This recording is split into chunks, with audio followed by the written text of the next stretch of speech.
Skate the Cape, better see you at the slide jam. Make it to the bottom, feeling pretty fly, man. You know I love it when you're all chilling here with us, and we be playing music and you all get to be hearing us.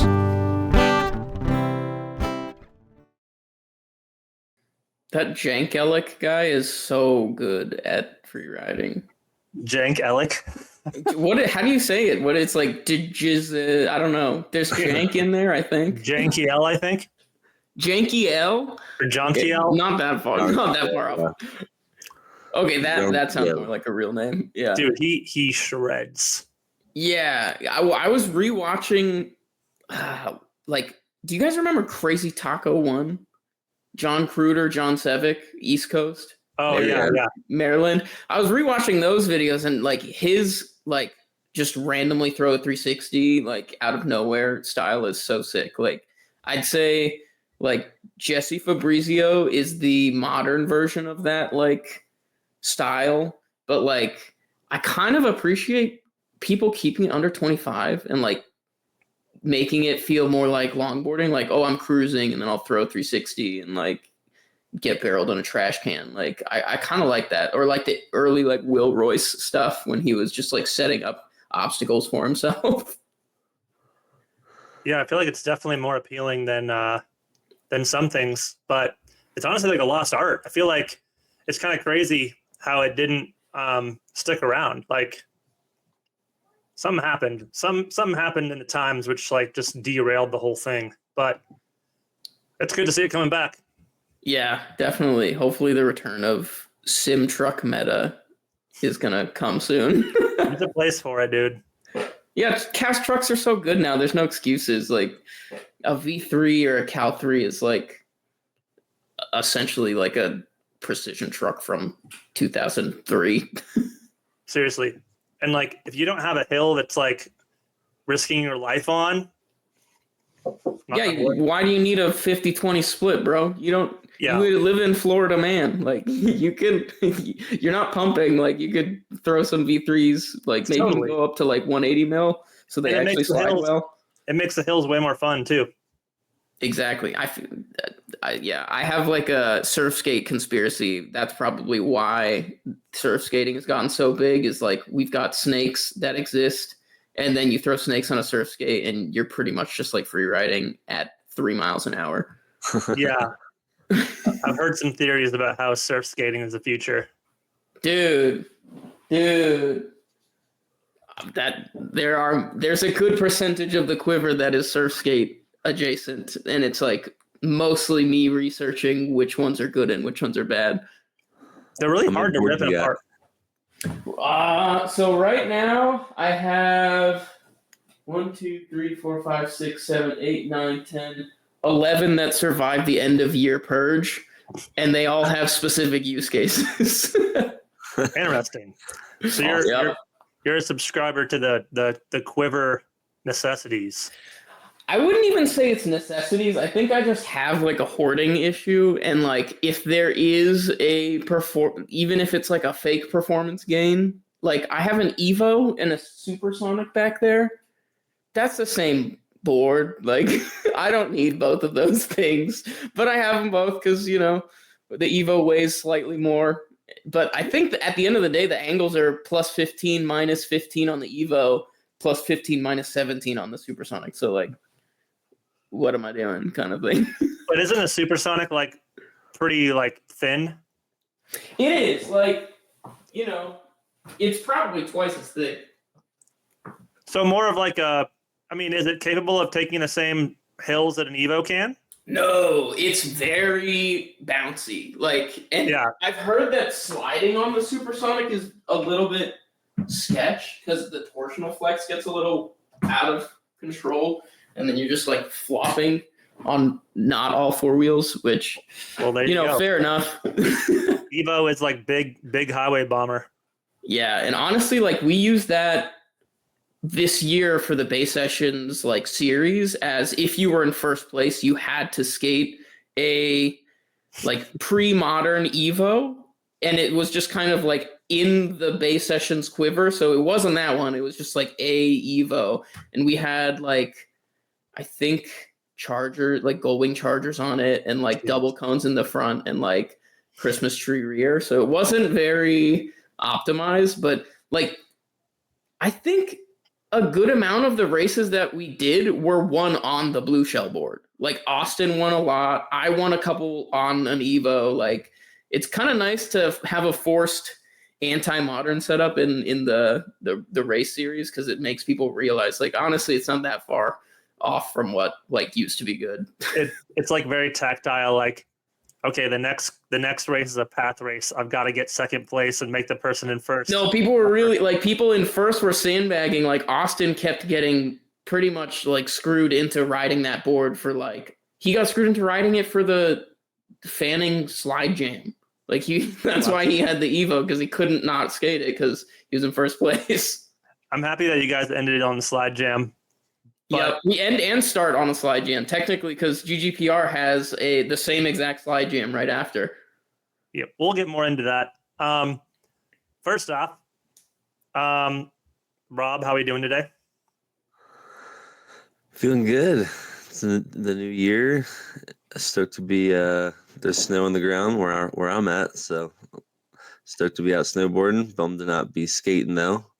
But yeah, just that time of year. Stoked to talk about some longboarding with you, Mike, a West Coast guy, and I think I'm gonna learn a lot today, and hopefully we'll be skating together in the future very soon. Yeah, I was gonna say Tahoe's not too far from the Bay. If you can make an excuse and we set the event time right, we can make a weekend out in the Bay worth it. Yeah, absolutely. That sounds awesome, because your videos look like a lot of fun. That's the goal. Blast the internet with videos so that they want to come and skate. Yeah. So Rob, far, so good. You gotta hit the Golden Gate Park race. It's a staple. Yeah. It's so fun, and there's like a really cool like sideshow slide jam afterwards. Just gets people hyped. Nice. That's like one of the events that got me into slide jams in the first place. Yeah. Rad. Yeah. No, I need to get into the community. So it seems like that's where it's at. Closest to me, at least. It's not really in Reno. I mean, you're pretty close to Sonora too, which is like a pretty hot spot for all the California homies. True. Good hill. Yeah. So, guys, Newton's up in that area as well, right? Like the foothills of Tahoe. Yeah, there's plenty of good stuff around here. Kieran and still learning it. Been living here like 5 or 6 years now, but yeah, there's plenty. Like you just go like 20 minutes north, and you're out in the middle of nowhere, and you can get like a long free ride run with nobody on the road, basically. So sick. I think Kieran and Liam are in your neck of the woods too. Oh yeah, they are up in Kieran Connolly and what's Kieran's brother's name? Liam, yeah.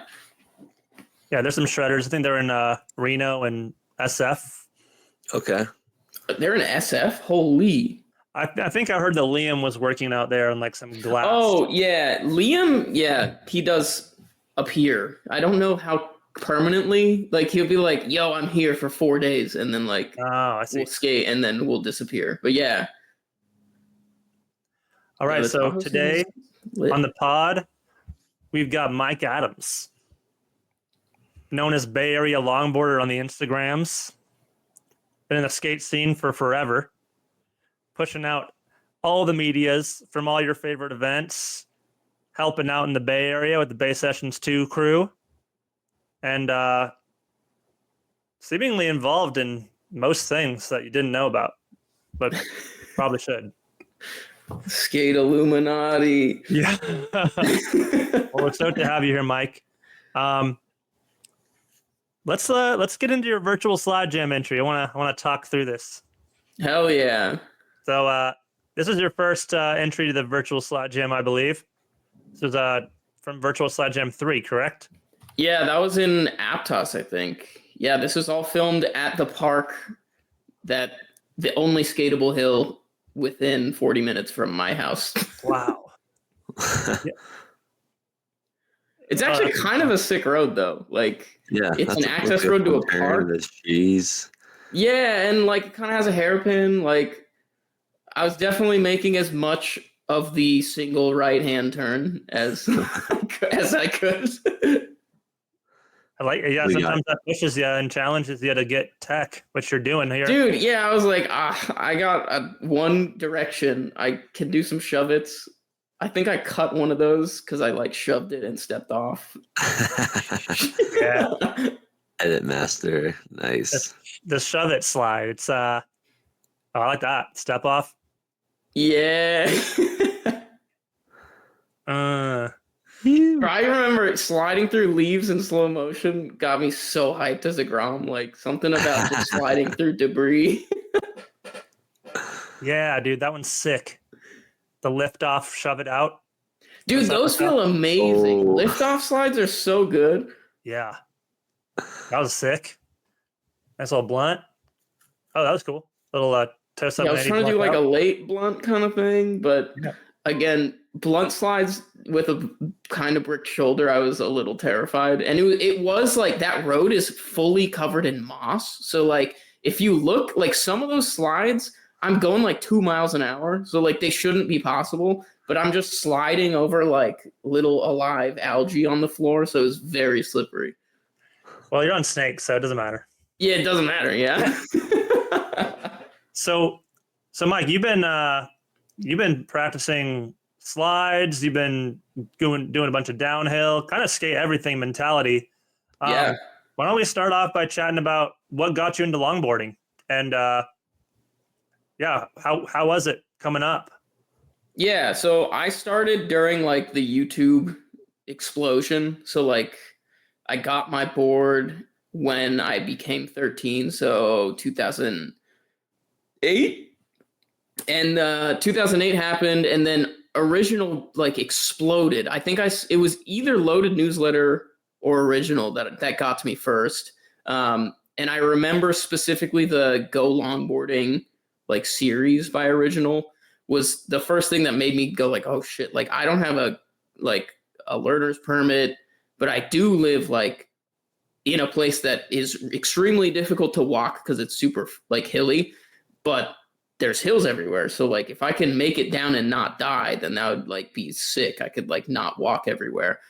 So like seeing that, and then original always mixed their stuff with like travel content and more like it was like 50-50 b-roll and like skating.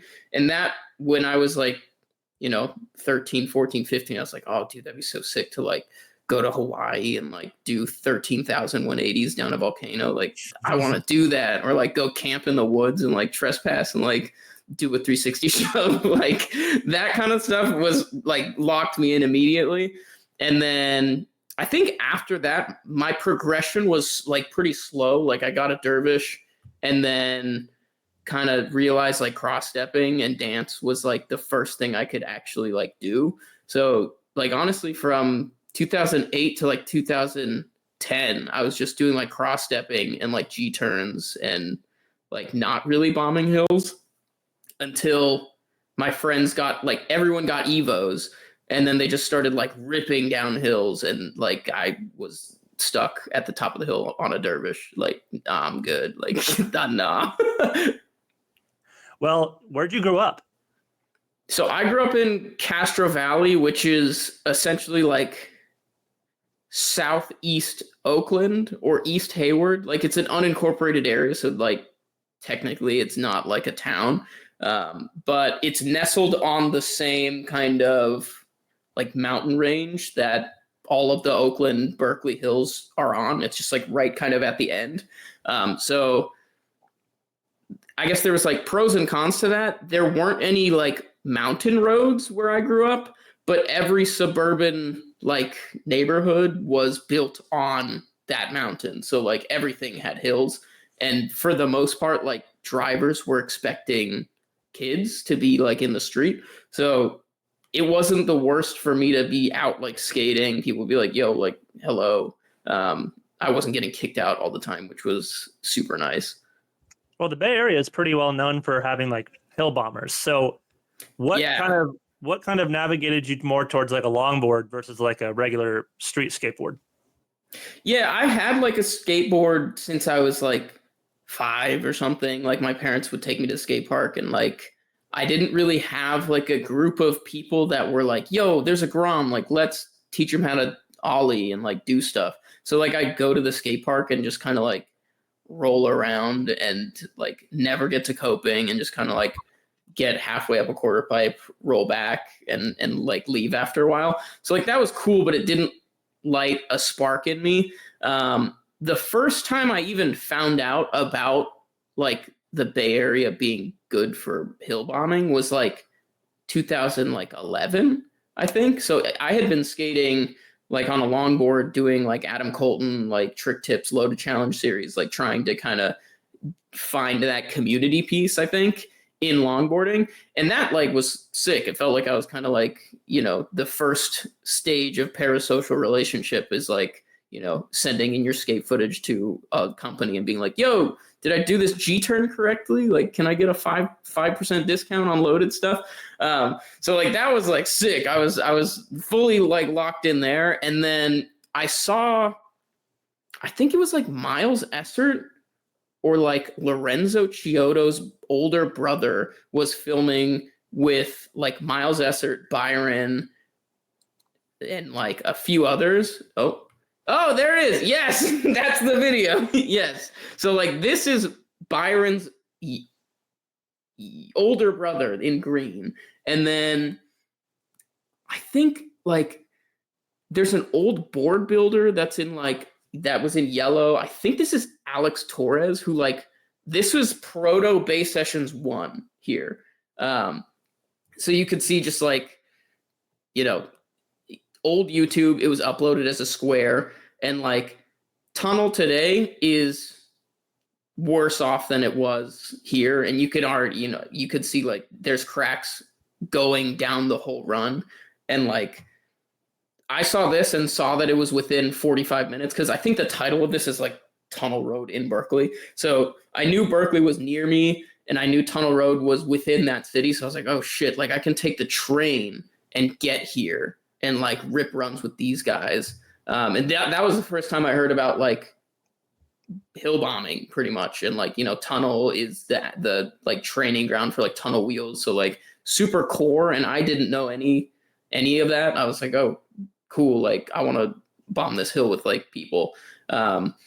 And the other half of this, like me not being scared of this, was that it looked kind of like it was at like sprinting speed, like, and Tunnel is pretty bad pavement. So like it kind of is like 28 all grip. Like it's just pretty bad pavement. But this had me so hyped. Like, This I don't looks even know so if there was fun. like audio. It's just perfect. Like you're just like pretty much going maximum run it out speed. Like you probably hit the like slap and then fall, but you'll be good. But oh my gosh, like this wall coming up on this left, like I've had like 5 or 6 friends crash into this wall and then immediately stop skating right there, that wall.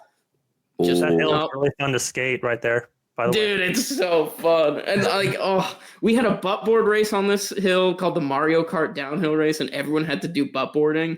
And Sick. like you were allowed to throw cones at each other.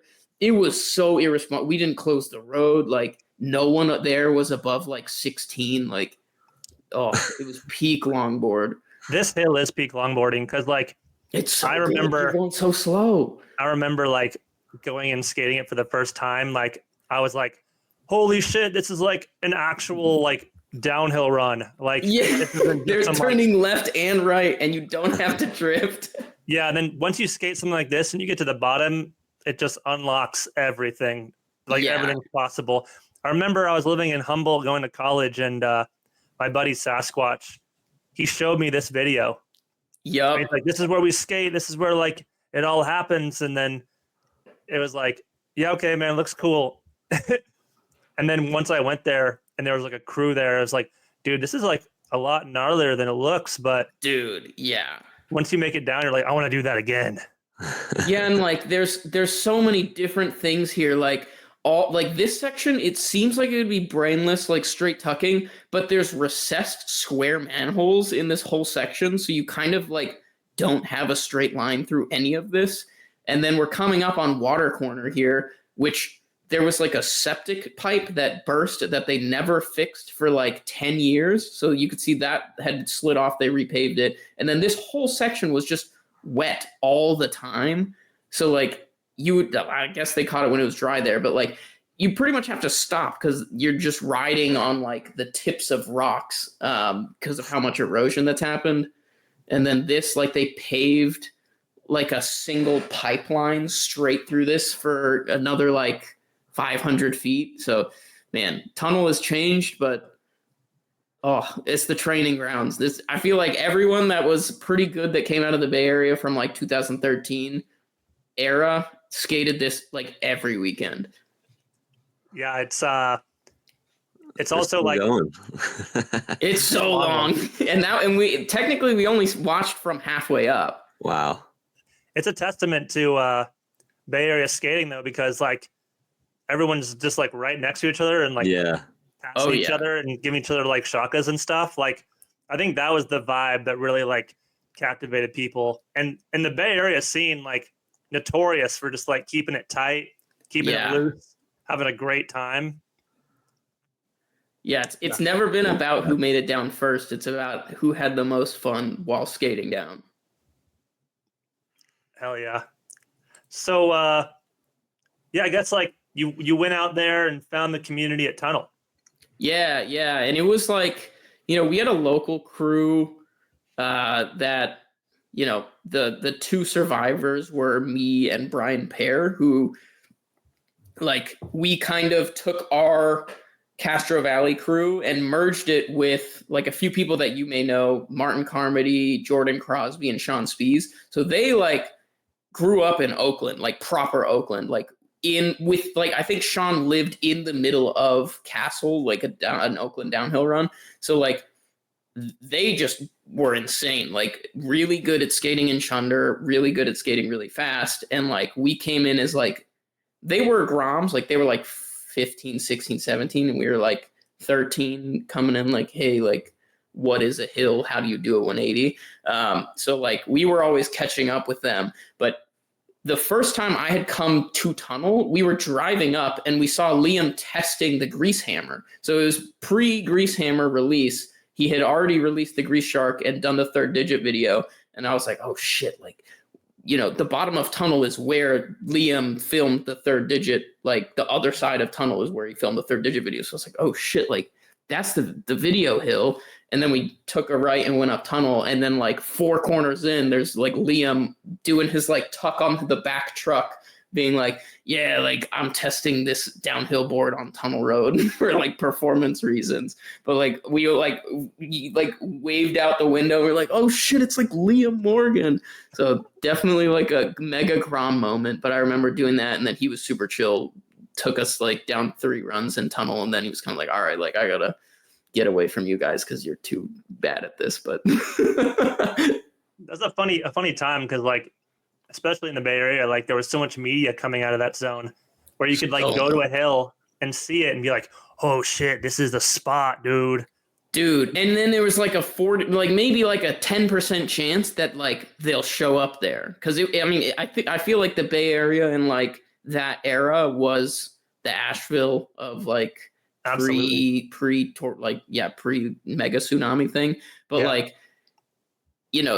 you'd be sessioning at like a kind of forgettable corner, and then you'd be like, oh shit, Byron just like, there goes Byron filming a raw run for something. You're like, oh, bye. Yeah. and it's great because it's not like it's not very difficult to get to those spots. Whereas like if you're living in Malibu, it's hard to get to Tuna.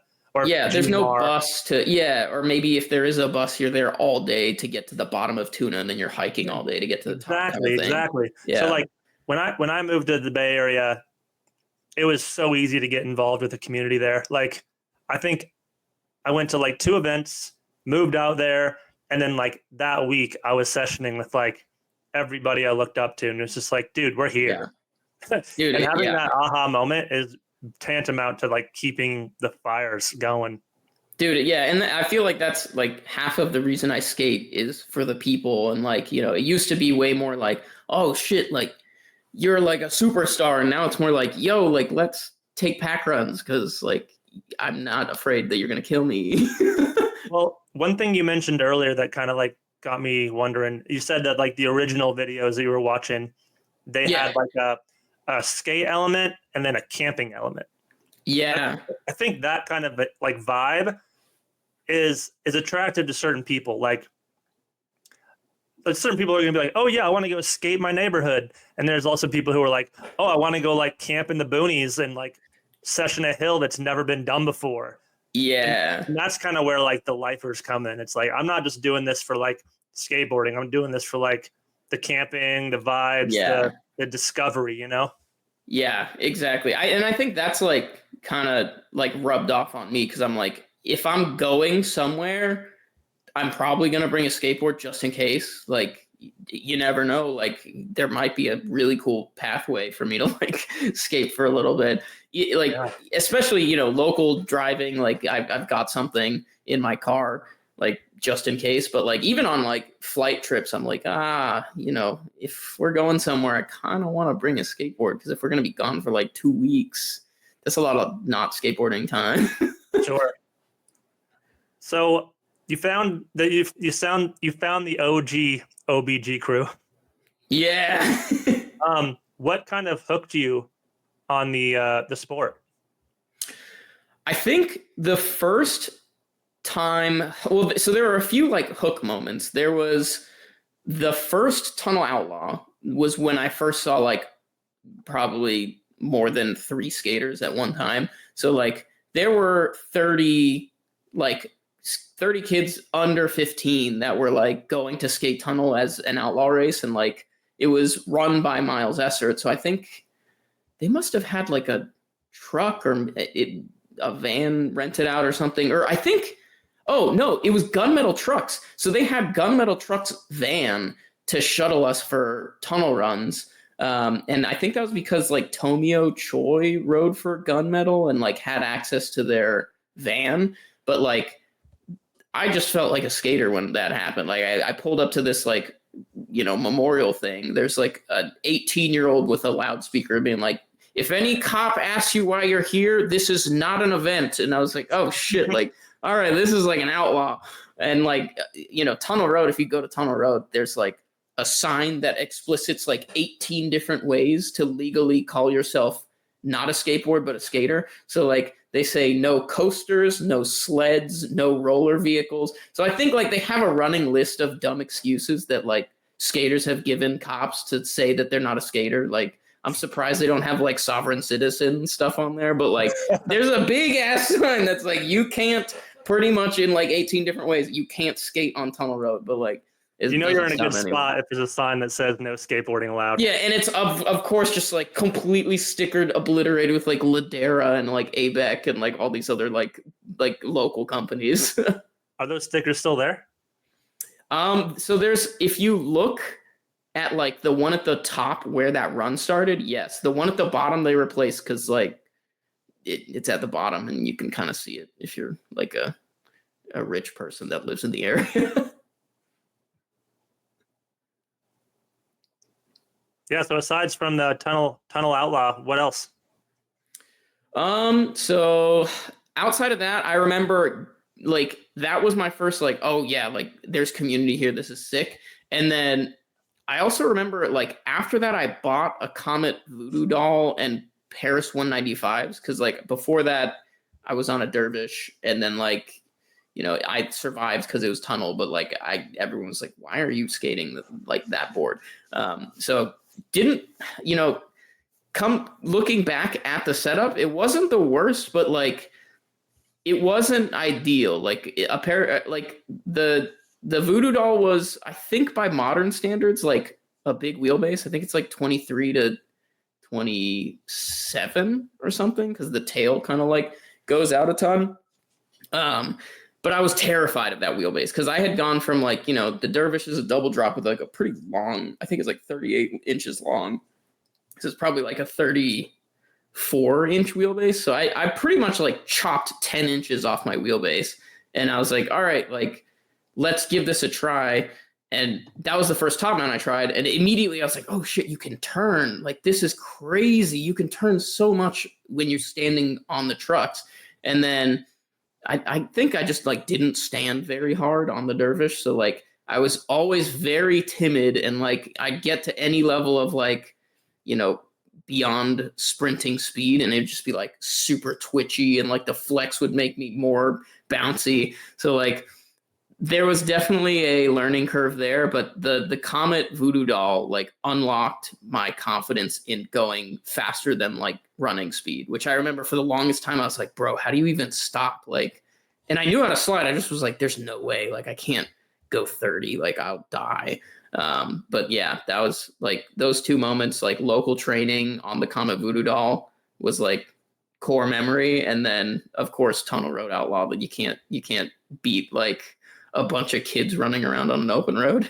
Yeah, that moment where like you're comfortable going fast, but you don't really feel like confident doing it. Yeah, You get a board that just like unlocks everything. You're like, holy shit, I can Coleman. Holy shit, exactly. I'm not wobbling. Yeah, I tried so hard to like cope and make the dervish doable. Like I sanded off all the clear grip and then added vicious on top on like specific spots, and then like I added like a spine to the side to like be like a reverse wheel well and make it stiffer so that I could like grab it when I would stink bug Coleman. Oh wow! And like it didn't really do anything. It might have made it less flexy, but like it felt confidence inspiring to like grab something that wasn't just like a flexy fiberglass rail. But like, dude, I've always been on tinker mode. Like if something doesn't work, I will mess with it before I buy a different board. So my first board is as well a dervish. Yeah. I think everyone who's had a dervish has probably seen Whirling Dervish, obviously. Yep. But this video, which you said kind of got you fired up on it, was just something completely different. And if anyone knows, this is bro, yeah, this is everyone who had a dervish. This was in my mid-cope era. Because this video exists, I coped extra hard and like refused to change away from a loaded dervish. Like James Kelly, you inspired me to make bad decisions. This will make you like okay with having a dervish, seeing this. Oh, it totally did. I was like, and then like this was like the Adam Colton Paris trucks era, so I really wanted those trucks too. Never got them, but they looked sick. Yeah, I remember like one semester at college, like my buddy Sasquatch, he came back to school with his dervish and like yellow end heats. Yeah. And was just doing slides just like this. He was doing the same style that James has here. And I was just like, dude, what? How do you do that? It's so sick. And there's something about like looking comfortable in Switch. Like you can be comfortable on like a slight split setup, but like the way that you have to kind of like overweight on the higher degree truck just makes it look less comfortable than this. Like when he leans this way, like you couldn't do that type of lean on like even like a 46-42, like you'd understeer. This like, makes me want to go ride a dervish right now. Sim 50, yeah, I want to find like, and he's probably only going like 20, but like the speed or the fun per hour is so high here. Exactly. This cross step blows my mind today still. He's going so fast. Damn. Oh. Yeah, my buddy Sasquatch, he was pulling out the same tricks, and I'm like, dude, where did you learn that stuff? And I'm like, pretty sure he watched this video. Dude, and like you can tell like James doesn't really know how to cross step super well here. He's just fully committing. But like, dude, yeah. Oh, props to him for like actually doing these really hard, like a backwards cross step while carving at over 2 miles an hour is actually so scary. So good. He's so good. Yeah. It's crazy that like how versatile James is for how like little anyone knows how good he is at like freestyle stuff. Dude, I didn't even see his like loaded dervish shit until after I saw like this burn it down part, and I was like, dude, what? Yeah, this dude is insane. And then he's just like he's kind of like casual with it too. Like if you think about like the setups that he's enjoyed skating, it's always been a symmetrical setup. Like Burn It Down was filmed on a symmetrical setup. Like it's wild. His like super carbon Martin Segrist board is also like the carbon Bugenhausen looking thing is also designed for symmetrical trucks. I mean, this is just like Bay Area core style. Dude, here. yeah. Like But filmed in SoCal. anyone from Bay Area watches this and they're like, yeah, we do that shit. It's so good though. Oh my God. I mean, I think the Bay Area just had a very unique style, which was all about just like looking good on a skateboard. Yeah. And also like kind of taking like the whole like I'm on a skateboard and I'm gonna, you know, use it for whatever it can do instead of just like go bomb a hill and take corners hella fast, which I think was very influential in like the early days of the comeuppance of a lot of people. And you watch Byron, and I think so much of that is probably coming from like Cliff being the dude up here. Is like he's been like the guy that optimizes skis while also still being fast. Like he, like, you know, double handing backwards around the corner is sick. It's not that fast, but it's sick. Like no one will see that and be like, why aren't you going forward and like fast? Like it's a different thing, bro. Like a completely different thing. Every time you pull one of those out at an event, people are always like, what? Yeah. Yeah, like, and like the funny thing was we had a moment like that. Ruben skates like Zealous trucks only, and I showed him how to do a hands down 360 at the slide jam, and he's like, dude, like I had no idea you could like do these on like a heavy split. And I was like, well, it's kind of easier on a heavy split because you only turn with the front, and then once you're backwards, you turn with the front again. So like just put your hands on the ground. Yeah. Like heel side to switch toe, like hands down to double hands down, and he like rips them out. And people still see that and they're like, what is happening? Like his hands are on the ground. He did a 360 and like ended up forward. What's going on?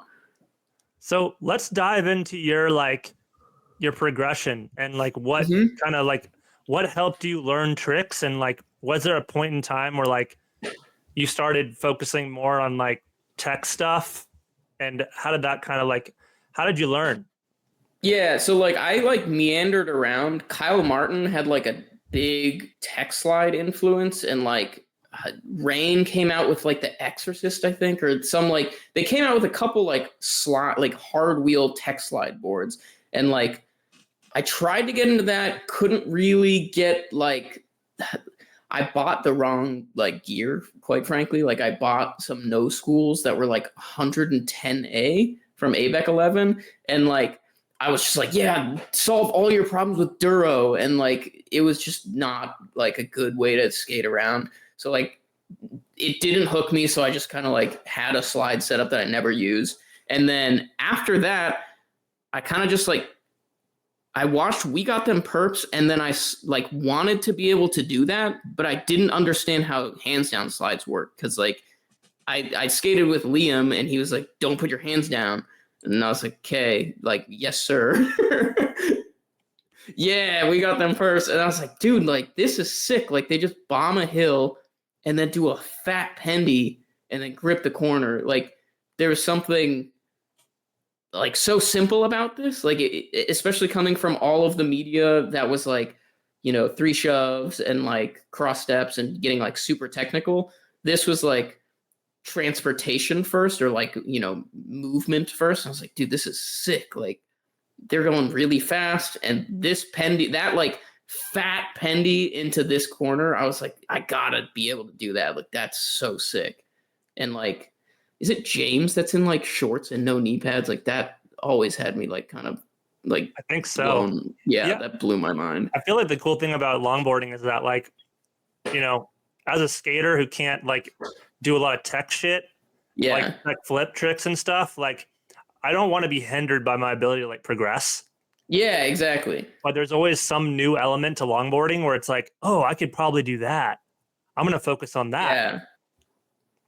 So and this really was like my next thing, because I like at this point I had gotten like relatively comfortable going like 30, but this I was like, they do not look stressed, like they're just vibing, and this looks so fun. And like I never really, this didn't give me like the split truck thing, but it did give me the like, oh shit, I want to go like kind of fast and like directional. Plus you have the roads. too. I know, yeah. Well, and like I would be driving to like school or like driving to field trips. I was like, dude, you could skate like all of these roads, and like, half the time they were roads that people had already skated and filmed, but like it was sick to be like the ignorant, hyped Grom that thought that no road had been skated and being like, dude, like all of these are skatable. This is so sick. This is NorCal. Yeah. So were you the only one that was going out and trying to like push it on roads like this, or did you have people that were like kind of in the boat too? Yeah, so I had one friend that lived in my city, and we both got like pretty good at doing hands downs. We filmed each other a ton. Like he was like going to school with me through high school, and like we pretty much got to a point where we were both like at the same level, and then he bricked his shoulder like super, super bad, and then just quit skating. So all this time. Yeah, exactly. And then like that happened at the exact same time, or like within a year of me joining like the Martin Sean Carmody Los Locos team.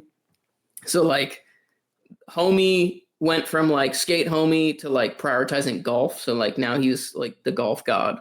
And I'm the skate god. Skate, sport. Yeah. Side of the spectrum, but scratch the same itch. Yeah, exactly. I completely see why he went with the golf thing though, because he was really good at golf. Oh, dude, the water scene, like the river cool off, was the mega vibe. Like I remember seeing the video being hyped and then being like, "What? They went to the river and jumped in the river? I want to do that." Yeah, you can't do this in your city. I mean, yeah, unless you have, a river yeah, exactly. Rob could probably do it in his city. Yep, we can definitely do that. 5 minutes from my house. Hell yeah. Yo. Okay, so you're coming up, you're learning hands down stuff, you're pushing it with Sean and Martin and those dudes. What's next? So there were like coming up in like the boom of longboarding was like a double-edged sword. So like I think like SoCal was a little bit bigger of a scene. So like they got super cliquey in the Grom level. So like every town or like region had like a Grom group.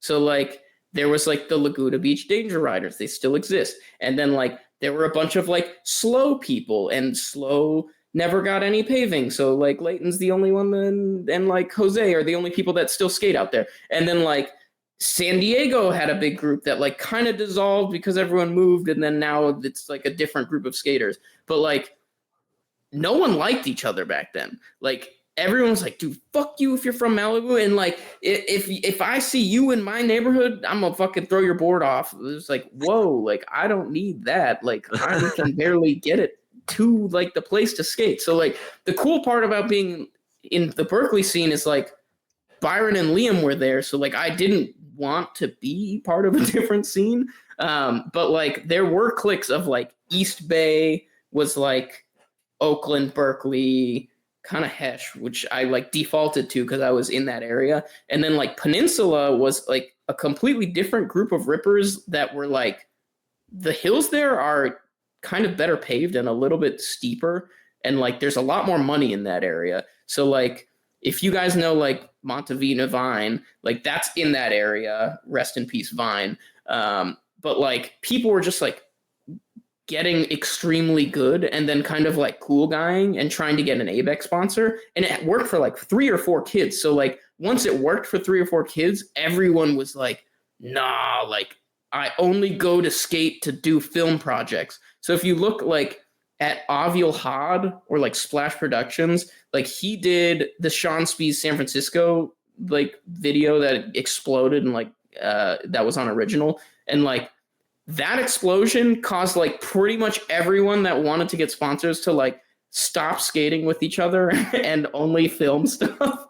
So like that was kind of lame, but like that kind of was what happened. So when that happened, I just was like skating kind of solo, and like the Kyle Chin like how to do toe side pre-drifts video came out. I watched that and like kind of figured out how to do that stuff. And then like it was like a year of just like kind of everyone said like fuck you, fuck your region. I'm just gonna do like my own edits.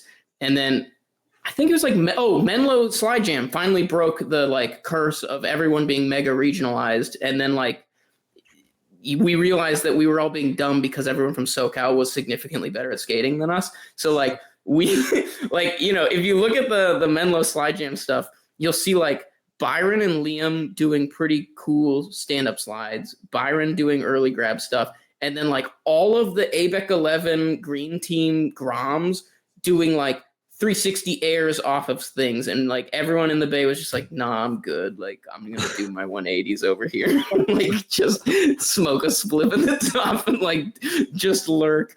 And then, you know, I think that was the Nature's Healing section of like the Bay scene, realizing like maybe we're just Hesh and that's like all we need to be. There's also that element though, like, can you really say like, nah, fuck those guys if they're like impressing you on your skateboarding event? That's exactly what happened, because all of this beef was against like fellow 180ers in the Bay Area, and then like SoCal came up and they're like, I'm gonna bomb this whole hill into a switch toe, and I was like, you can do a switch toe?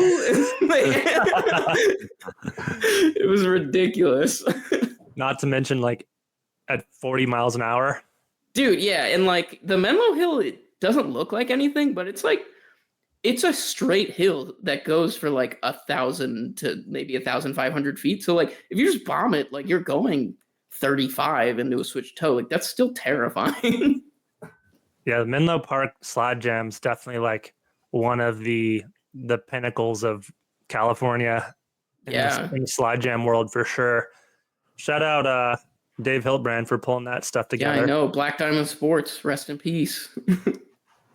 So you're skating, you're sliding, you're having a good time. The community's healed. When did you have your big injury? Oh yeah, so I didn't even link this actually. It's on the DB Giants Head video. Oh, that happened to Giants Head? Yeah, I was trying to get a single slide on tightrope, which I did do, but I didn't do it first try. And the first try that I attempted to do it on, I dislocated my shoulder. So I'll send it in private chat here. But essentially, like we went on this big trip.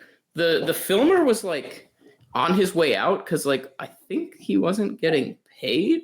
But the filmer drove us all up from Seattle in the DB van, and like I don't think he got paid. He like got reimbursed for like gas, but like, you know, he was a filmer. He wasn't there to like, you know, be a skater. So he was kind of bummed, but made a pretty sick video. And we like tripped all the way up, did some like skating on the way back. So you were on DB at this point?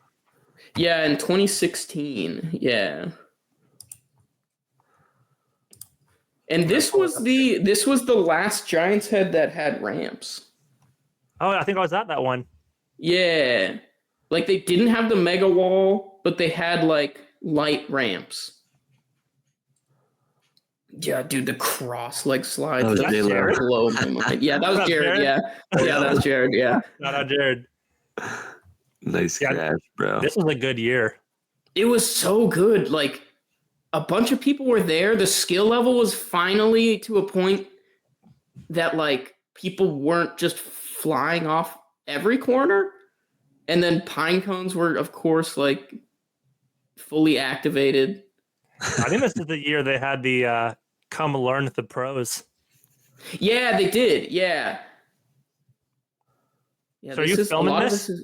This is Devin Dotson. Oh yeah. Yeah, he's like still appears on motion stuff. Was your injury in this video? So if you go to 50 seconds or so, that's like the like tightrope section. You can see the make. Okay. I think this is not tightrope. That's Landy corner. That's hey. me. Is this the? Yeah. Okay. Yeah. So this is everyone eating shit on tightrope, and then. God, it's so gnarly. And then this is me. I have a dislocated shoulder in this clip. Jeez. Shout out for going back, dude. Yeah, but the frontal cortex was not frontal cortexing. So after that injury, like, did you kind of like take it chill? I mean, obviously you still skated. No, not at all, dude. I like pretended like it didn't happen, bro. Like I got it in a sling, and then I skated like 2 runs in a sling, and it was the second of the 3 days. So I was like, oh, bro, I gotta like get better by tomorrow. So like I like slept in a sling in the campsite, and then it like locked up on me, and then I got it to like free in the morning, and then I still took like half of the runs the next day, like the last day, and then I just went home and like forgot it happened. Like I pretended like it didn't happen. Which, like, by the way, don't do that. Like that's a terrible idea. But like pretty much all of like my whole labrum was gone. Like it was like holding on by like this much, and then I didn't do anything about it until like 2018. So like 16, 17, 18, 3 years. And then the only reason I did something about it is because I was surfing and I paddled like this and my whole arm just like popped out. And I was like, oh, I am now drowning. Like, what the fuck is happening? But then, got it fixed. I have like it was like a scope surgery. So they just kind of went in with like little like wires and like stitched it up. Which that was the first shoulder issue I had, the only one that's related to skating. And then the second one I had was when I was in college in Oregon. I was going mid-final to up my meter because I needed to like pay for parking. And then I got hit by a Toyota Tacoma crossing the street and then like popped my shoulder forward out of the socket on like the front hood. And then they just dipped and like, I got pretty boned on that one. But that's why I had my shoulder like full on reconstruction surgery. Like, I don't know if like, oh, you can see the chasm a little bit. Yeah, like that like squiggly line pretty much goes from like here all the way into my armpit, and I have a cadaver bone like drilled onto the back of my scapula to keep like everything like in, which was like kind of bad, but like also like, so range of motion like 8 out of 10, but I can't even like move it into an unstable position now. So like it's like mechanically locked from the weird position that it would like dislocate from. Like I can't get this far back. So I changed my heel side form to like be front foot or front hand forward instead of like front hand just in case I eat shit by my ass kind of thing. And like, yeah, now I'm good. Just shout out making a broken body work. Yeah. I just changed everything about my form and it's fine. Stand-ups only. Yeah. Let's rewind a bit. I was living in the Bay Area in 2013. Mm-hmm. And I don't remember if I met you there or if you were skating there at the time. What were you doing in 2013 out there? 2013, I was skating in Berkeley pretty much only. The funny thing is I never went to any San Francisco Sliders event. Like I was like, for some reason, the only thing I had interest in was Berkeley because of accessibility. Like I didn't want to go, like the way that San Francisco's shaped, you can BART into like the first, like BART is the local train, like stuff. You can get into like the first level of San Francisco, which is like the east side, but everyone skates on the far west side. So in my head, I was like, I don't know these people. I don't want to ask them to pick me up from Embarcadero and like bus me to wherever the fuck they're going. And then I didn't know anyone who had gone. So like anyone that I skated with was just like, man, San Francisco's lame. Like we just skate Berkeley. Because it was like kind of the splash effect of that like regionalism that was happening. Everyone was just like, yeah, my zone's the best. I don't know why I would ever drive 15 minutes to skate a different set of hills, which like now seems ridiculous. But that was kind of the mentality there. Is like, my spots are the best spots and I'll never ever get bored of them. I remember it was like pulling teeth to get anybody to go to Berkeley to skate. Dude, it's still kind of like that. Like, people are still like in their the Discord like regional sessions. And like, bro, the lines are fake. Don't let the gerrymandering prevent you from skateboarding. Just go to the skate spot. It's fine.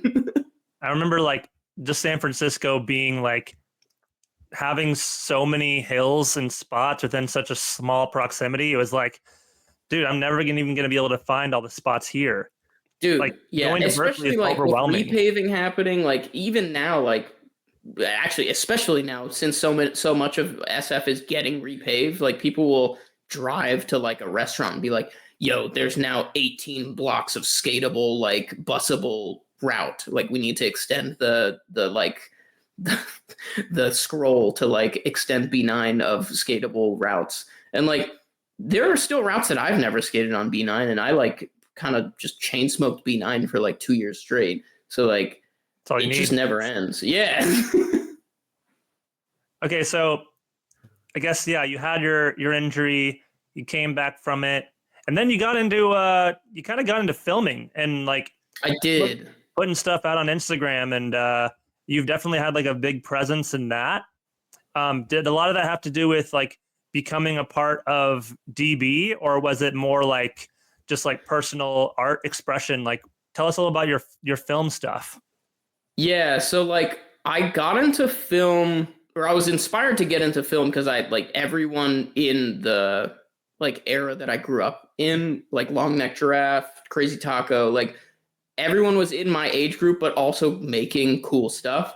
I tried my hand at a few like more creative stuff, and I think my skate skill wasn't quite there for it to like actually be fun to watch. But if you look like far back into like my YouTube stuff on Bay Area Longboarder, like you'll see I haven't hidden anything. So like if you want to see me barely able to do a toe side and try to put out an edit of only heel sides, like that exists out there. But like, you know, I'd say like after my shoulder injury, 2020 was like, I committed to build the community and also skate like safely. And that was also the beginning of me skating a split setup. So like when I first came back, I was skating 50-30, like the old Rogues, the billet Rogues. And those were sick because they had low rake and it was a big split. So like I couldn't get wobbles. And like if I wanted to slide, I'd have to like commit to putting a slide out, and like Vine was still there. So like I pretty much only skated Vine while I was coming back from my shoulder surgery. And like if you look on my Instagram, there's like a highlight reel of me going like 7 miles an hour, like going extremely slow. I had like loaded push and cushion because I thought that it would like contour more and give me more grip. And it was before I had discovered like brake soles, or like laced shoes. I think I was on like slip-on shoes. Like I was not optimized at all. But like that, like 2020 coming back, I pretty much was like, I want more people to do what I'm doing so that I can have more fun doing what I'm doing, because it's boring to do it by myself. Which kind of led to like me putting money down to try this new like weird 360 camera. Hence the beginning of the 360 cam era. It's like the only way you can film yourself well. That was the reason, because everyone was like, bro, like, why don't you just film yourself? And I was like, or like people would say like, bro, like, why don't you film me? And I was like, because fuck you, I want to see footage of me. So like there was a few like what is it? Oh, bro, this mount, the spinal tap, where is it? You can always do the Rob Wheeler tested method where you just like set up a camera on a tripod and send it. Spend all day. I've done that, but like I can't. The biggest thing is like I need to have dynamic movement in a shot. So like if you look at all the Michael Alfuso videos, everything, even the static shots, it's like this. Yeah. Pans. So it's so much better. It's so sick. Like just doing this and then like a 20-foot stand-up slide looks insane versus just like And like I've tried to like digitally do it, but then you get like these stretched out frames and it looks weird. So like I tried to buy like a digital slider, like a rails slider, and it doesn't look that good. Like the closest I've gotten to like third person POV is this Spinal Tap, dude. So like you put this on, it's like a WWE belt. I remember that era. Yeah, I kind of want to bring it back because like the footage looks so good, dude. And then you just put it on your back, then you put the selfie stick on this, and then it just like you're like in GTA, like it films you from behind your head, and you can do like full on like Alex Amin closeness follow runs, but no one's behind you, and it's so good. The only thing is that your camera, if you do like a squat slide, like your camera will hit the back of your head. So like I was always afraid of like blowing up my lens because it's a 360 camera. But right, does it have a does it affect the way your balance operates when you're doing and stuff?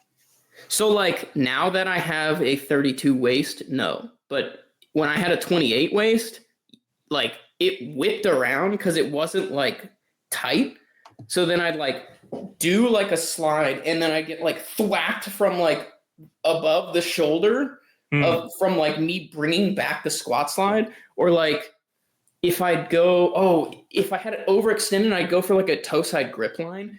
It would come out from like over my shoulder and like hit me in the face. So like it's pretty good, but it's like 8 out of 10 good. Like when the footage is like 10 out of 10, but the skating experience is easier than holding a stick, but like more annoying because you don't expect to get hit in the head like randomly. So what's your go-to if you want to film yourself and not be like affected by it? Top of the head, but there's a specific place in the top of the head. So these guys are both perfectly weighted for a 360 camera.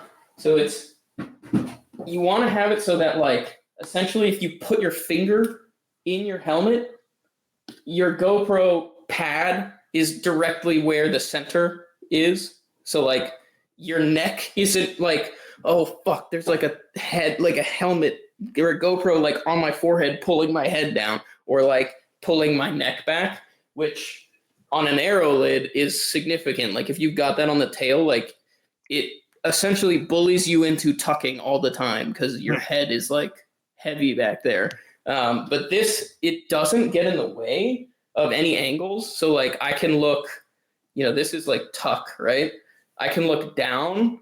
I can look like essentially at my feet, and then I can get everyone around me, which is what all the homies care about. Like as long as I get their clips, then they're happy. Does it work on a half shell? Yes. Oh yeah, here. I put mine like in S1. I have to have it forward a little bit because of the hole, but it's essentially the same, right? Like my finger is like spinning, and the helmet is like not rocking, and then I just put the GoPro mount like right above that point. Cool. Yeah. Sweet. So with your approach to making media and stuff, like tell us a little bit about your progress and where you started and how it's kind of evolved and what's kind of pushing that evolution, and like are you filming more like just like tutorial videos? I've seen you've done some reviews. Like where's it at now versus where has it been?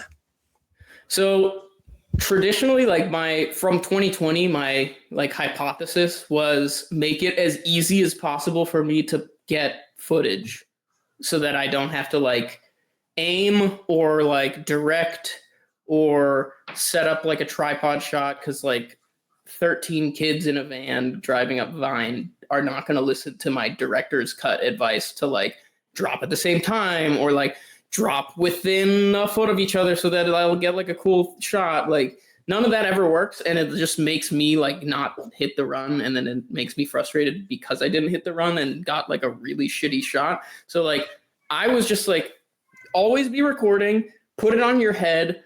If you want B-roll, get your phone out and just film it like upside down. And by upside down, I mean like this.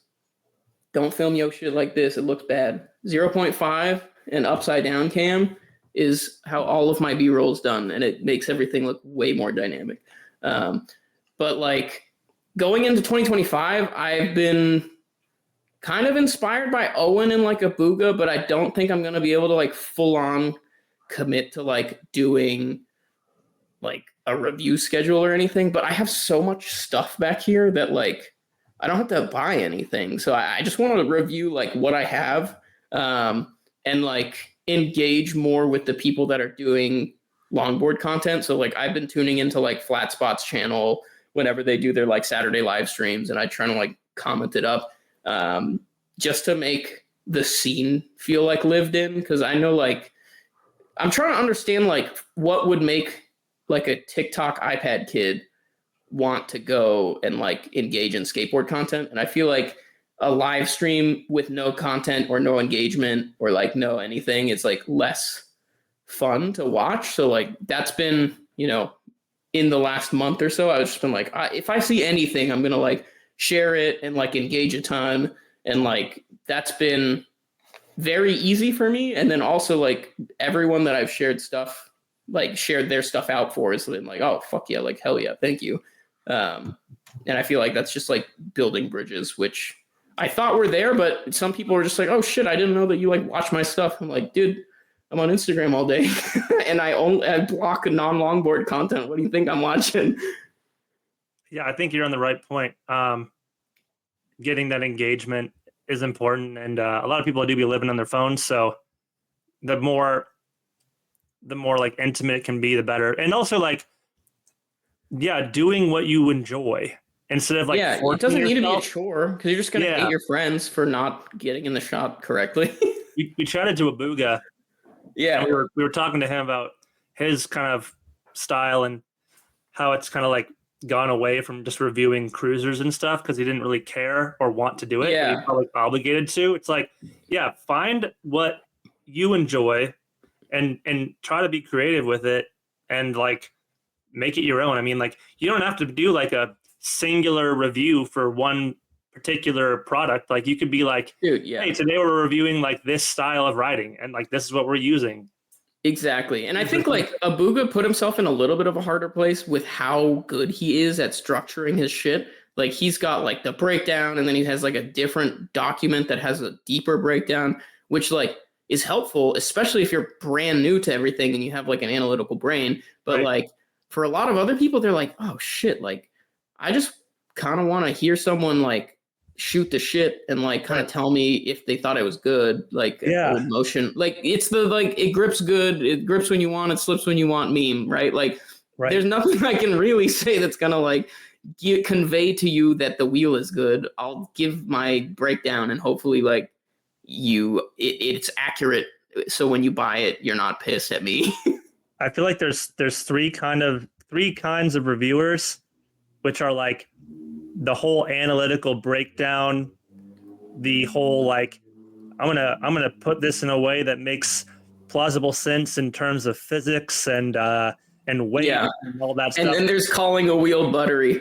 Yeah, and then there's people like me who just rap about it and like just be like. But I honestly think that's way more relatable because like dude, like whenever I do a video on an Abuga video and I feel bad and I have to go back to the timestamp and be like, fuck the chapter, I missed the whole chapter, god damn it. And then like I'll just like kind of cross-eyed out and be like, all right, we're still talking about the quiz, got it, all right.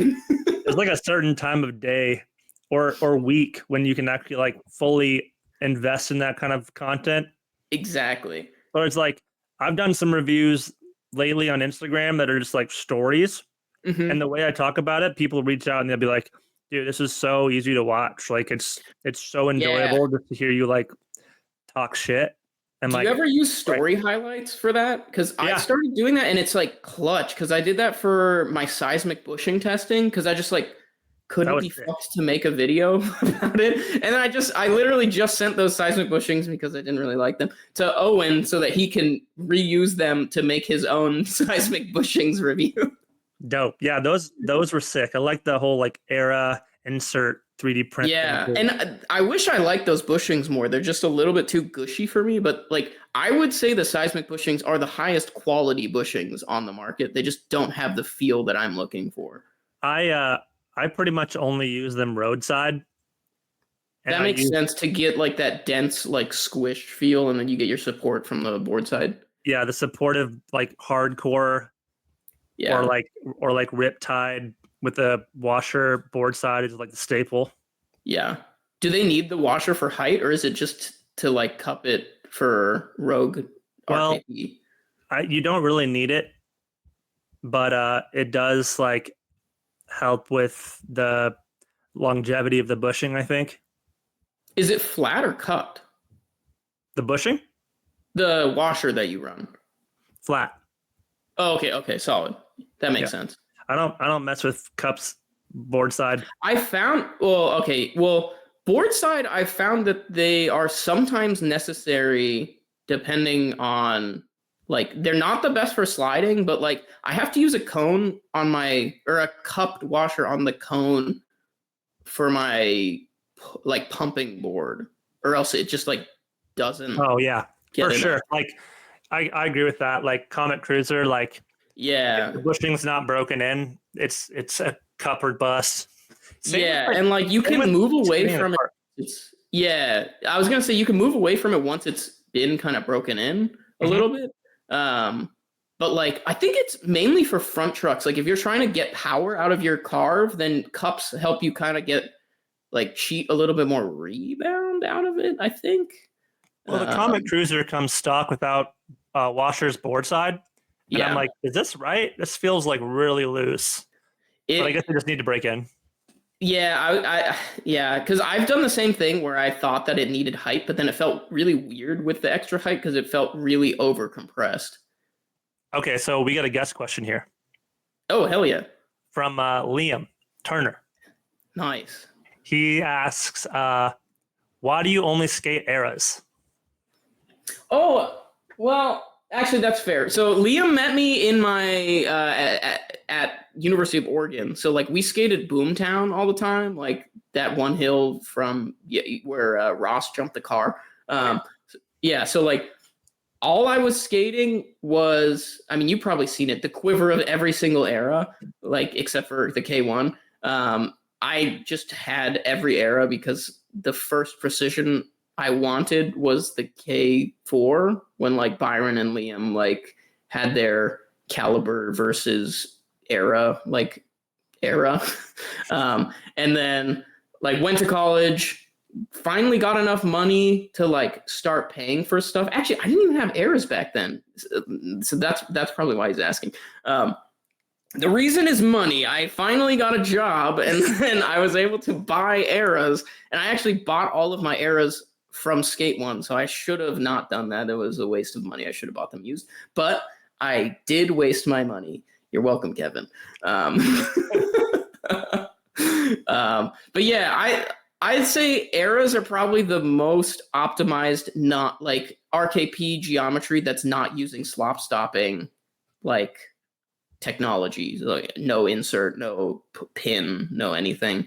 So they just felt good. And they felt good, like 50-38 split, like K4s felt like super safe. So I was like happy with that. And then I got K3s in like sim, and they felt better than any other sim truck. It's pretty much like they just didn't disappoint me ever. And then like the one truck I tried that wasn't them were Valks, and then those like disappointed me. So I was like, all right, like eras it is. And then I just committed fully to eras. And then seems like there's era or Valk kids. I'm thinking Zealous kids are coming up next. I got a little, maybe. There's word on the street that there might be a freeride variant of these Zealous trucks coming soon. I wonder why else they would have made a wide hanger. What base plates will they come with? I wonder. Check my Instagram story. They might be coming up soon. Oh shit. Yeah, it's not just blind. We're not just blind guessing. We got some secret gear coming soon. If you look at Bryce's Instagram, he's like teasing it in the most subtle way possible. Like he said, like 2024 was sick. 2025 is gonna have some crazy stuff, and I was like, yeah. It's gonna be sick. Who's testing the free ride Zealous? Can't be Brian. I'm about to be. Oh shit! Send them to me. I'm really curious what base plates they choose, because like they could probably get away with like a low 40 with how much like rake they have. But I also want to. I'm curious about like clearance on Kingpin. Changing. I know what like. I guess they don't need to retool the front hanger, but I'm hyped. I like Zealous. They my favorite. Okay, second part to Liam's question, and this kind of gets us into the next topic here, which I kind of want to hear more about too. What happened to Rain? That's a good question. I want you to tell us all about the end days of Rain and the origin distribution story. Yeah, so I don't know when. Maybe I can look it up actually. So like, when did Rain origin by Rain? It had to be like 2017. 2017, yeah. Which was the year after that video, the Giants Head video. So like, I'd say 2016 was that was when like DB was peak DB. Yeah. So like there was composite boards, the lunch tray was composite and they had unfucked it so it wasn't just like a U, and then the stalker was made out of the same mold, and then cut in a different shape, and that was cool. And then the Keystone, that was like my shit for like a long time, and like that got me addicted to like crescent drops, which like I still am like adding crescent drops to every board that I have now just because it feels so comfortable. But like it seems like Origin, who owns Atlas, DB, and like an Meepo Skate, like an electric like peripheral company, and they own Vicious and they own Predator. So they like thought that the boom was going to continue more, like the 2013 boom was going to continue, and so they were like, all right, like who's the brand leader in longboarding? Rain is pretty up there. So they bought Rain from like Les and everyone at Rain. So like that essentially like got the original Rain people back like to a place where they were good. Like they weren't like negative or anything.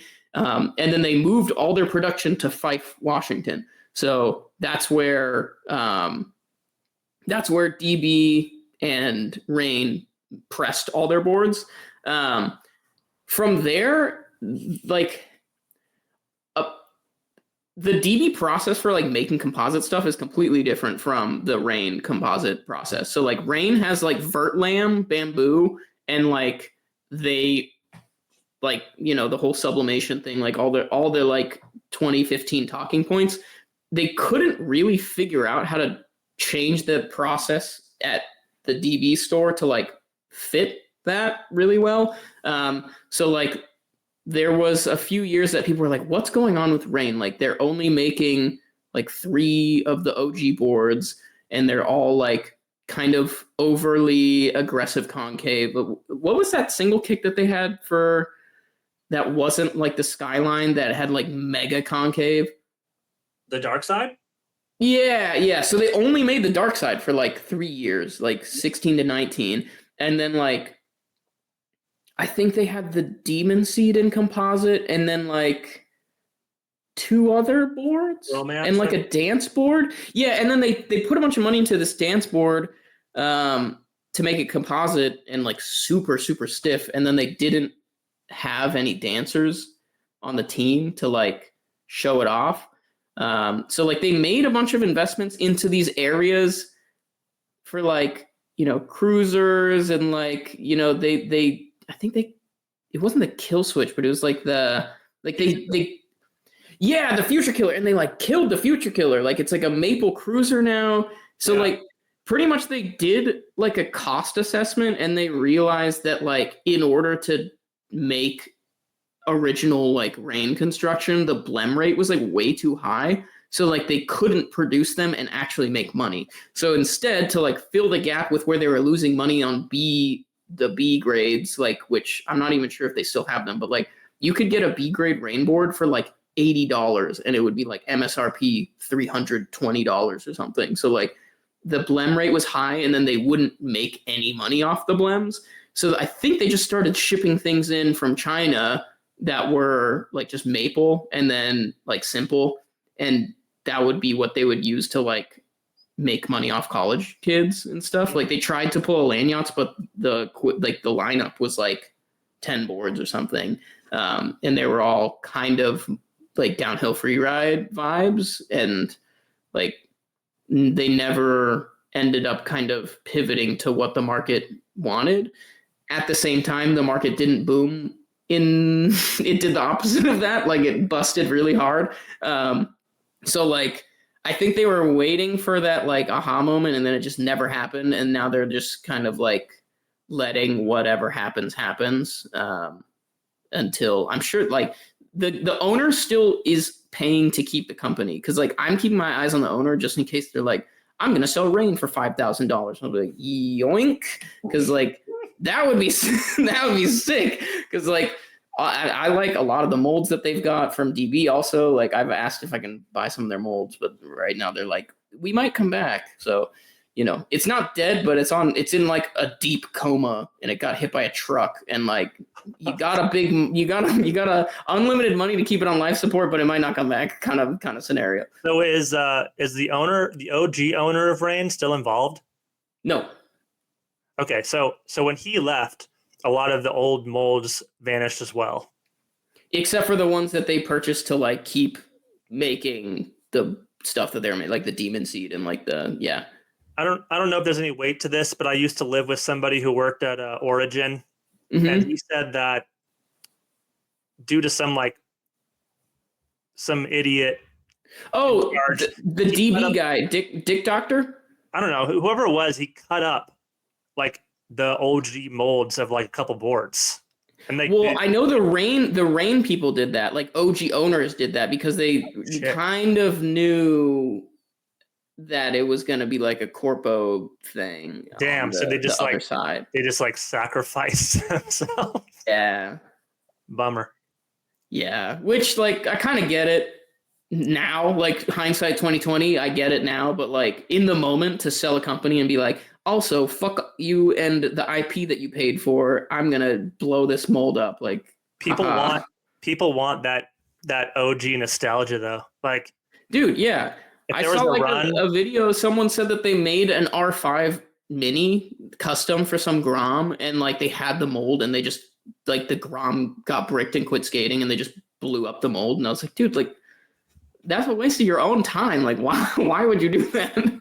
Yeah, I was thinking this today. Like the longboard industry is kind of like split. It's like the newcomers who want new stuff and then like old timers who want the nostalgia buzz. So like, imagine if there was like a limited run of like kill switches or like. Dude, I know. And they're so close because they did like the Heritage Libido, which ran the like old graphic of the, what was that?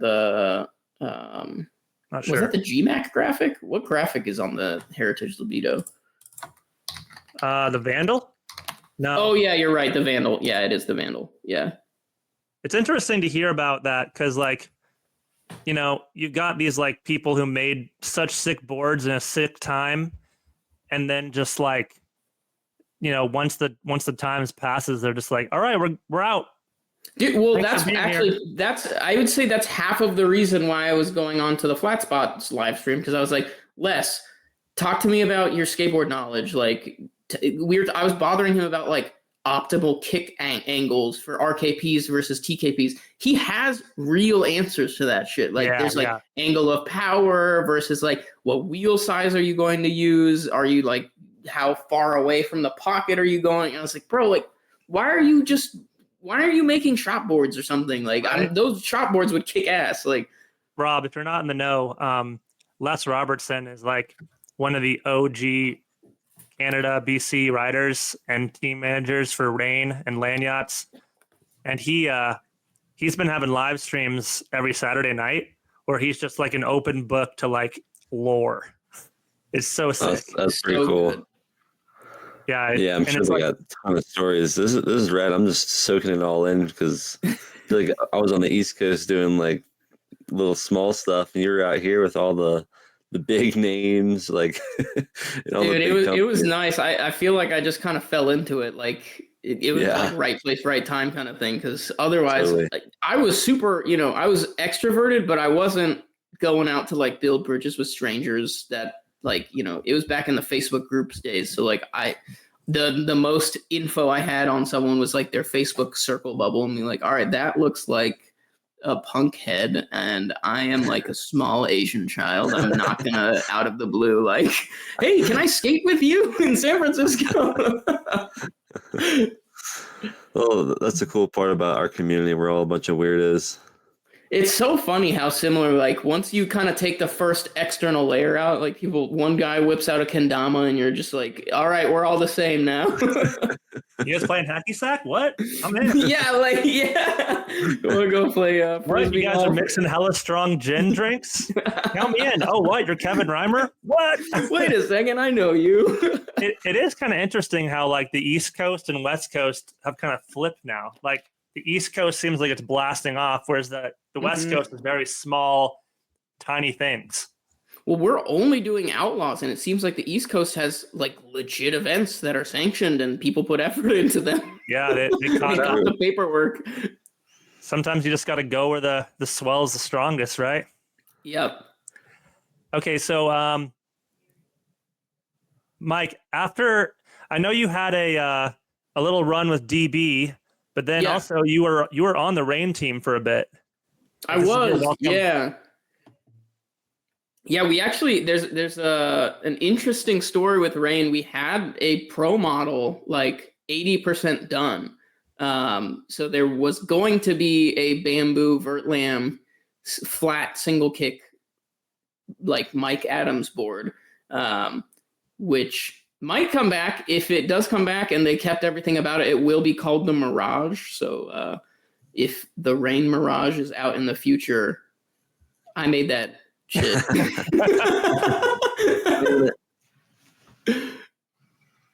Yeah, this is a fun event. Probably the most death defying thing I've ever done on a skateboard. Jib and rib in the fucking death mist. I took 2 runs that whole event. Man, I dislocated my shoulder first run of the first day. Nope, I saw that happening. Yeah, Nat went right. I think it was the run after you dislocated their wrist or like shattered their wrist doing. I remember that stand up. Yeah, I was like, dude, he got carted away. That was the problem. We were doing stand up slides. That was the issue. And none of us taught Nat how to rain skate. That's what happens when you grow up on Vine. Like, dude, you just skate fast. Also, that pave in the rain was the worst because it was like icy, grippy. It was like catchy. It was like icy and catchy. It was. It would like load up. Like you'd slide and you'd be like, "Oh, the wheel is drying up." As soon as you put your weight back on your wheels and you're like sliding on ice, it grips up. And you're exactly. Like, oh, okay, now I'm running at 40 miles an hour and my shoulder's dislocating. Yeah. In, out. Definitely not going to be like dropping in first run with the LBDR crew ever again. I knew it because, I like pulled up, like first run had gone. People were like lying, saying that it was dry. Like only the top is in a cloud. And I was like, there is no fucking way. All these people dropped first run. I'm not believing them. And then the second run went and everyone was like, dude, it's fully blind. It's wet. You can't see shit. And then I went back to my car and like made coffee. Whenever someone says the bridge is wet, that should just be like the code name now because Sean was in the mud in Hawaii. Whenever he says Polis is dry, I know that it's wet. Like wherever he's at, it's wet. Yeah, it's like a little niche like safety term now. Like exactly. If you hear the bridge is wet, don't skate. Don't. It's not worth it. I mean, I was riding like a demon seed with Paris Savants and like free ride bushings, and I was like doing hands down stuff for the first top half, and I was like, oh, I got this shit. I escaped in the rain all the damn time, and then as soon as I had that thought, did a stand slide, it was over. Dude, and like I feel like Jib is like one of those roads where the center is the tallest point. So like once you get off the tallest point, or like if you were on the opposite lane using the hill, like the slope of the reverse butt crack to like keep yourself on the hill. Once you're over, it's like game over. Like you should probably grip up and like reassess if you need to slide a different direction. It's helpful to learn on that stuff when you're in the rain though, because like you really have to figure out when to feather out your wheels in order to not slide the fuck off the road. Like in Portland, a lot of our roads were like that. They were also like super worn. So like the slightest thing imaginable. It really helped. Was it you that showed us around when we were up in like for Maryhill? Like it was like me and M Fangsy and Hayden the luge god. Yeah, bro. Those roads were so like they're like paved with polished stones. Like so that road, that Newbury road where Hayden did the blind drop on the luge.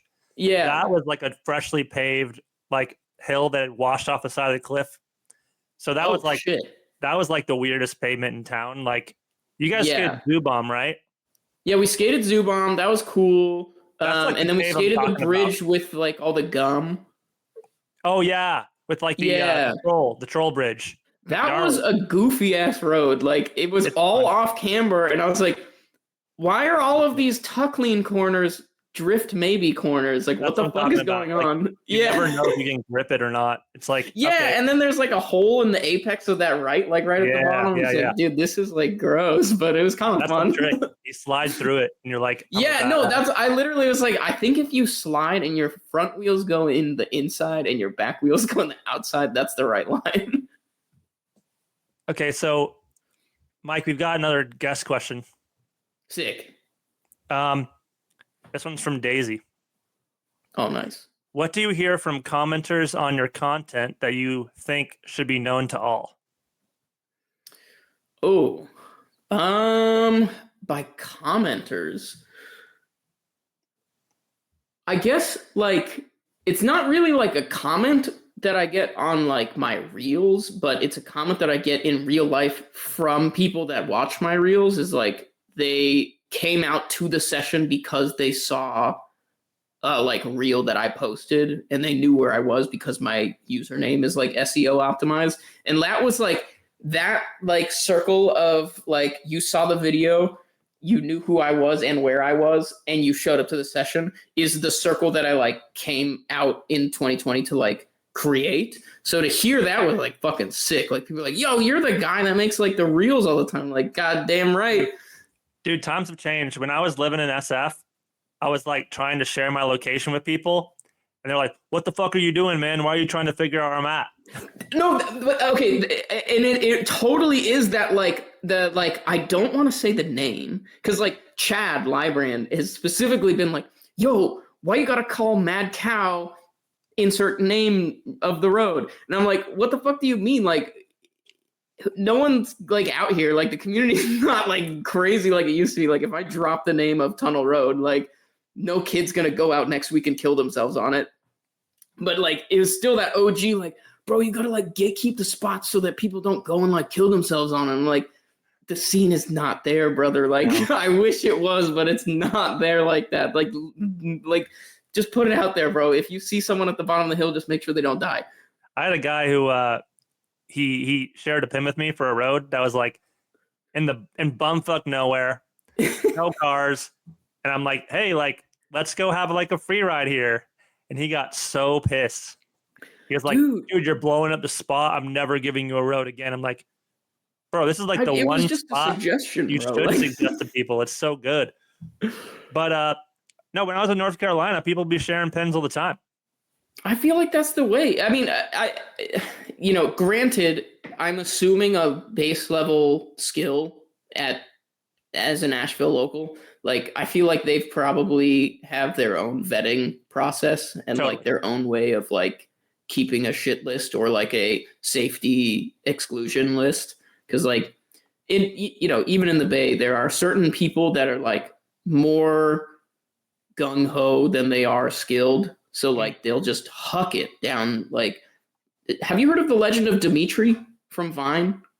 No. So there's this man so he apparently like made a bunch of money in the .com boom and then decided personally to be homeless instead of not being homeless. So like he has a ton of money, But he like lives in the Oakland encampments, like where the fires were, like under the overpass and stuff. But like he met us at Vine as a post. I think it was Turner posting like a video called like Montevina Road or something, and like he was like, I know where that shit is. So he ended up there and like was like, oh shit, I watched your video, Turner, on like how to get here. And then Liam was like, this guy's fucking crazy. And like, so this guy, he pulls up to the session with buzzed trucks, a original free ride, like double drop with the fat kicks, and then a harmonica like mount on, like, have you seen those? The backpack ones for like the one-man band? So he had that and like a backpack just full of debris. Like there was nothing useful in it. Like we asked for like a lighter and like nothing. Like we didn't know what was in there. But he was just like ripping runs, but he would not drop with us. Like he would refuse to drop with us. And like Vine is one way down, one way up. Like we're not gonna loop up the back like tuna. So like we'd get to the bottom and we have to wait for him to like get down, and he didn't know how to turn or slide. So like he would just like rip and then do the thing that like noobs do when you like lean back and you're afraid of the speed, and then just like slammed a puck down, and then like way leaned back would like kind of do like a pendy. And like we saw him there once, came back like a month later. He was on a Comet Cruiser, which like somehow a downgrade, but like trying to go fast on the Comet Cruiser, and like had the like harmonica forever. Like I don't know why he always has that shit, but like had that, and finally got gloves that like new gloves that were not like bricked, and then kind of was keeping up with us. And then the next thing we knew, like 2 weeks later, he had been helivac'd off of Vine, and like apparently he was fine because he has like a lot of money, but like went back to Oakland, was helivac'd. He broke his like spine and his femur, and like was just like obliterated, and then like disappeared from the scene. And now he's recently come back and is like living in Oakland and trying to hit us up. But that's one of the people that's on our like, we don't show you spots. Yeah, list. like dude, if you want to skate spots, you need to learn. And then like yeah, you gotta like, there's a Mm-hmm. tower of skill that you gotta climb a little bit. Like there's always that one dude. Foot break. There's always that one dude. Like, dude, we want to invite you in. You're sick, but you just don't learn. Yeah, like you don't like. And the thing there was that like, I don't think he understood that him risking himself was risking the spot. So like it wasn't even on him until like, we were telling him like, bro, like this is the only spot that's like this good in like low-key California. Like people are coming from all over the world to like skate Vine. Please don't get it blacklisted by like the 40 people that live on this hill. That's crazy. Yeah, that guy's a nut, but he's back. You may see him. If you ever see a guy on a Comet Cruiser and a harmonica, that's probably him. So kind of switching topics here. What are some important slide jams of note that you have in your history and your current kind of life right now that people should go to? Currently, I would say definitely the Baysessions, like upcoming post Golden Gate push race. That's Q Fanning. If you saw any of the wet skating clips from my Instagram, that's the same hill. Surprisingly, not that different in the dry versus the wet. I mean, it's like slidey, but Q Fanning is like one of the slipperiest hills in San Francisco. It's not very long, and I think you can still probably hit third digit if you just kind of bomb the whole thing. But yeah, that'll be fun. I think we should have ramps this time. We didn't bring ramps last time because it was wet, and we didn't want anyone to like kill themselves trying to get like cheap wheels. And then, outside of that, there is one in like Crow's Nest. That's what Jake Knudsen runs one, like way up in the foothills of Tahoe, like in that kind of area. Like, I think that's later in the year, but Eagle's Nest free ride. I'll probably post that up as well. And then all the Baysessions events. We're gonna have like culture events this year. We're trying to split it up to be a little bit more logical. So like last year we had every event being worth points, including like SF Scramble and like the more kind of like do things for prizes events were worth points, and it kind of confused everyone. So this year all the races are going to be worth points, and then we'll have things like community events that are more just about like, you know, running around a certain place and like doing like King of the Mountain type or King of the Hill type stuff. That was great. Yeah. Whatever happened to Shred the Lake? Does that still happen? Oh, I'm curious about that too. Yeah. Rob, you know anything about Shred the Lake? Yeah. It's like the 26-mile push race thing. Yeah, it's like the perimeter, right? Or is it the perimeter? Yeah.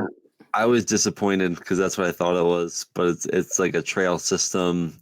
You're only on the lake for like a part of it. It was kind of a bummer, but it's for a good cause. It's like for the breast cancer B for B thing, but it has great sponsors behind it, and I'm like, where's the slide jam at? Like, it's just like our community just isn't in it. It's just a bunch of people who like are just old heads that are bringing the skateboard out, or like roller skaters. But I know like the time I did it, I was like, all right, cool, I'm gonna like meet the community out here, and people were just like, we don't really do that. There is like Tahoe longboarding.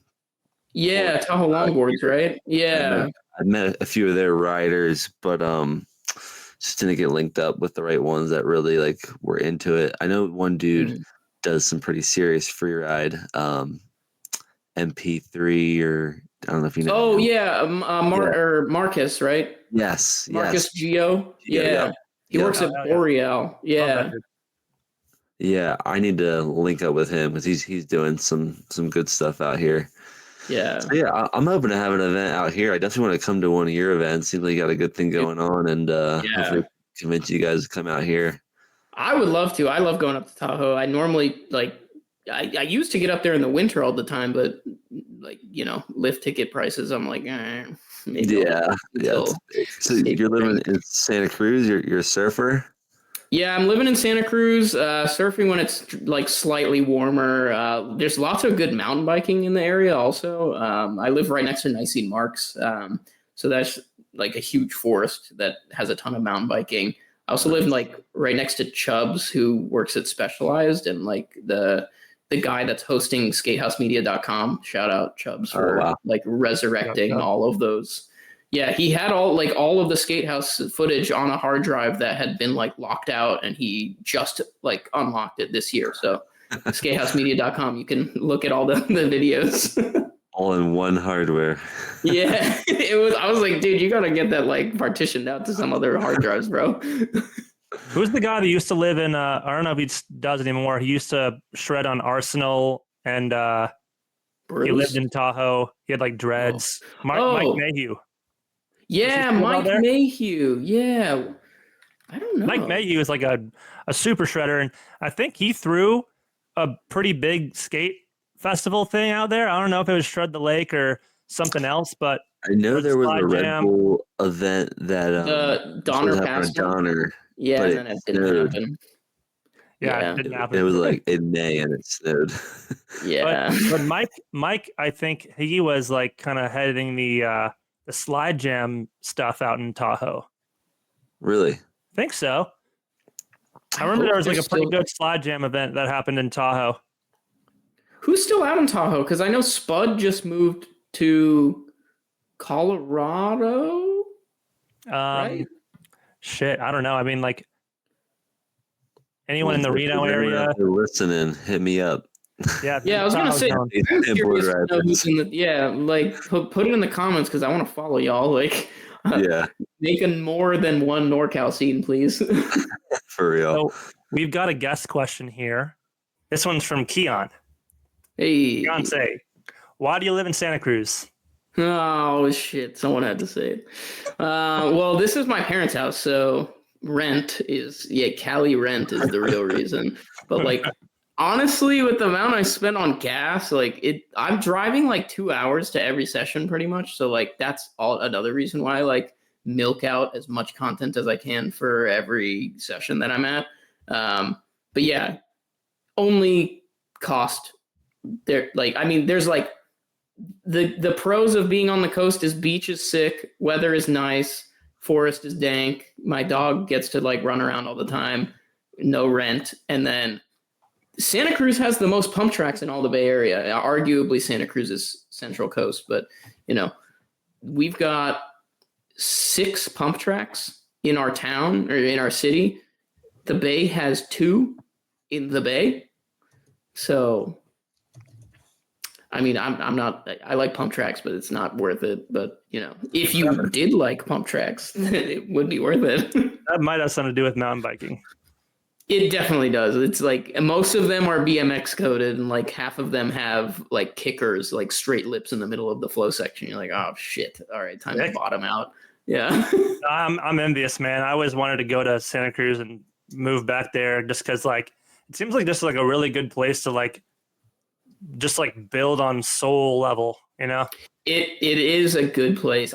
What I've been trying to do is build a bridge back to at Contact Cadillac Santa Cruz NHS, because like I think they really fucked up their launch into the longboard scene, because even like 8 to 10 years later, everyone's still like, if there's an issue, Contact Cadillac. Like they could have done so much better. Like they got, who was the guy that did the speed record with the like fairing on his ass?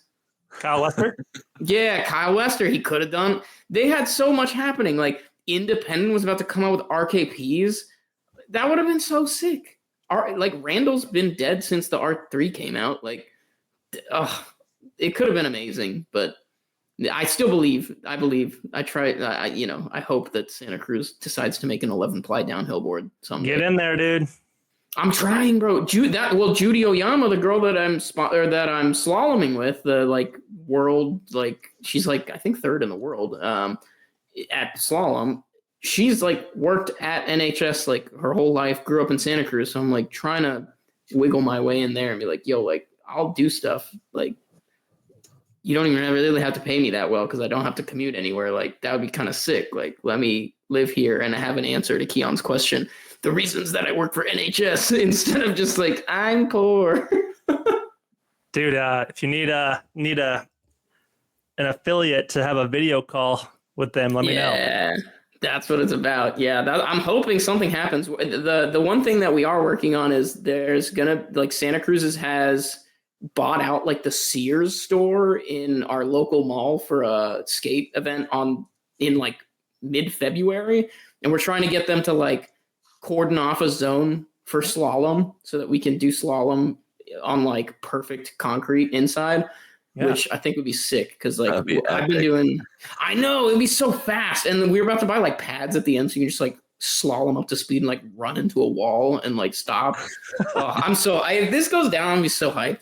But like that's been my other like random non-downhill freeride thing that I've gotten into is I bought ZM1s and then I only use them for like slaloming and like path races, which, you know, they're high performance, but like they don't feel good on rough pavement. So they're good slalom trucks. Yeah, that's right here. Second part to his question is, who'd you unretire from skating? Oh, who would I unretire from skating? Oh shit. Fuck.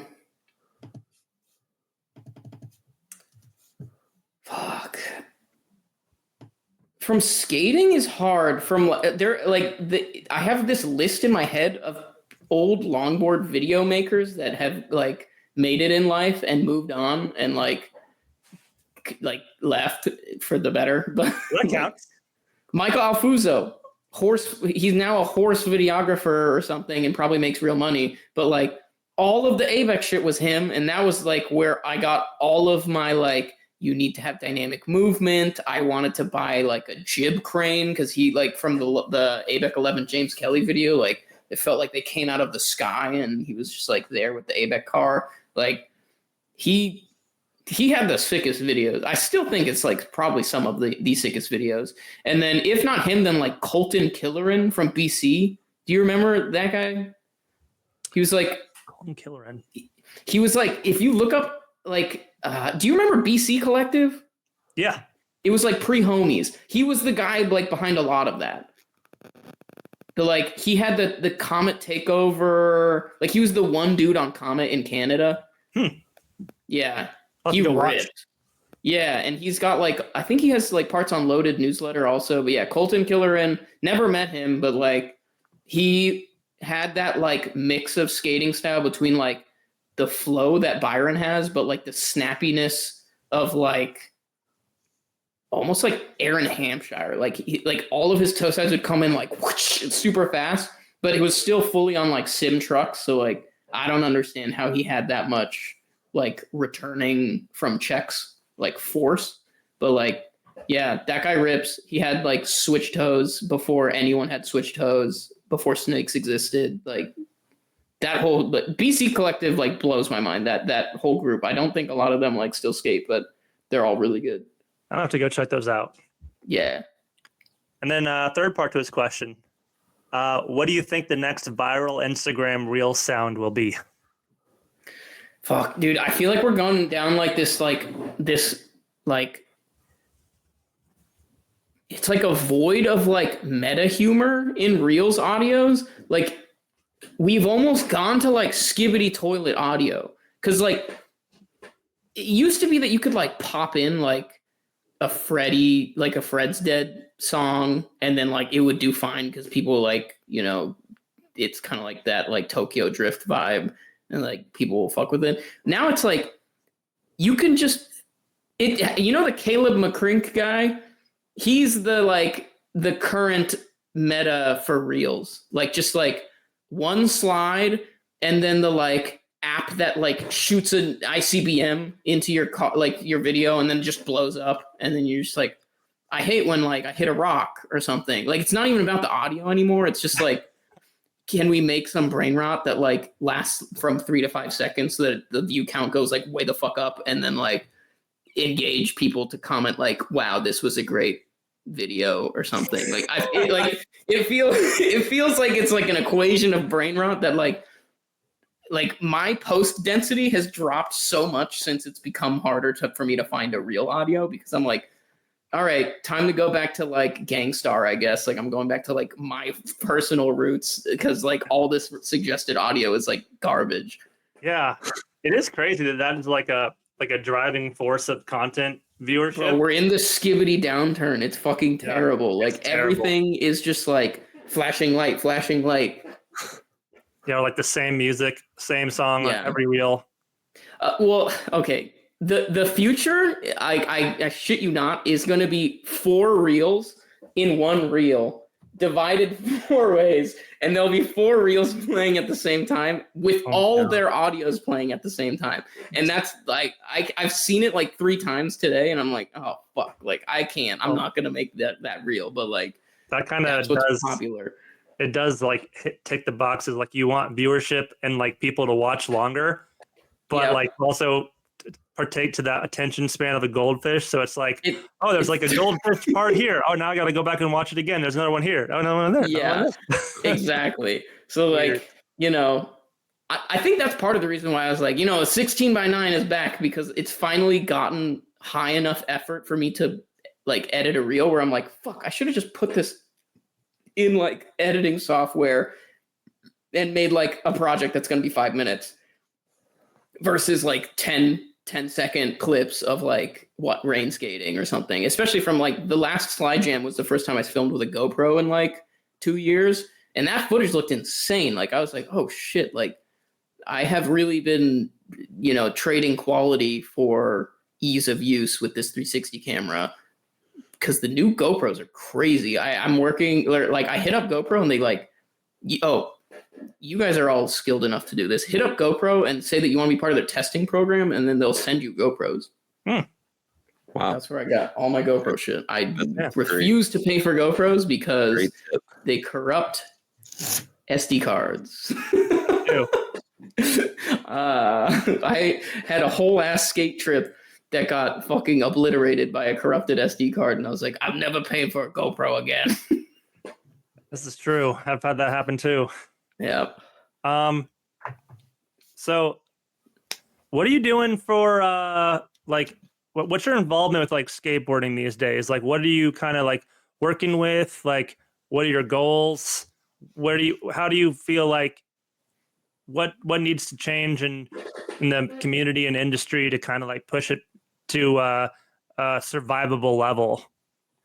Yeah, I think the biggest thing that I've realized is like you need as many recurring skate like hangouts as possible at as low effort as possible without like scumbagging people for not showing up. Because like once someone feels slightly not part of the group because like they fucked up once or like said they're gonna come and then didn't come, like it's so easy for them to just like fade away and never show up again.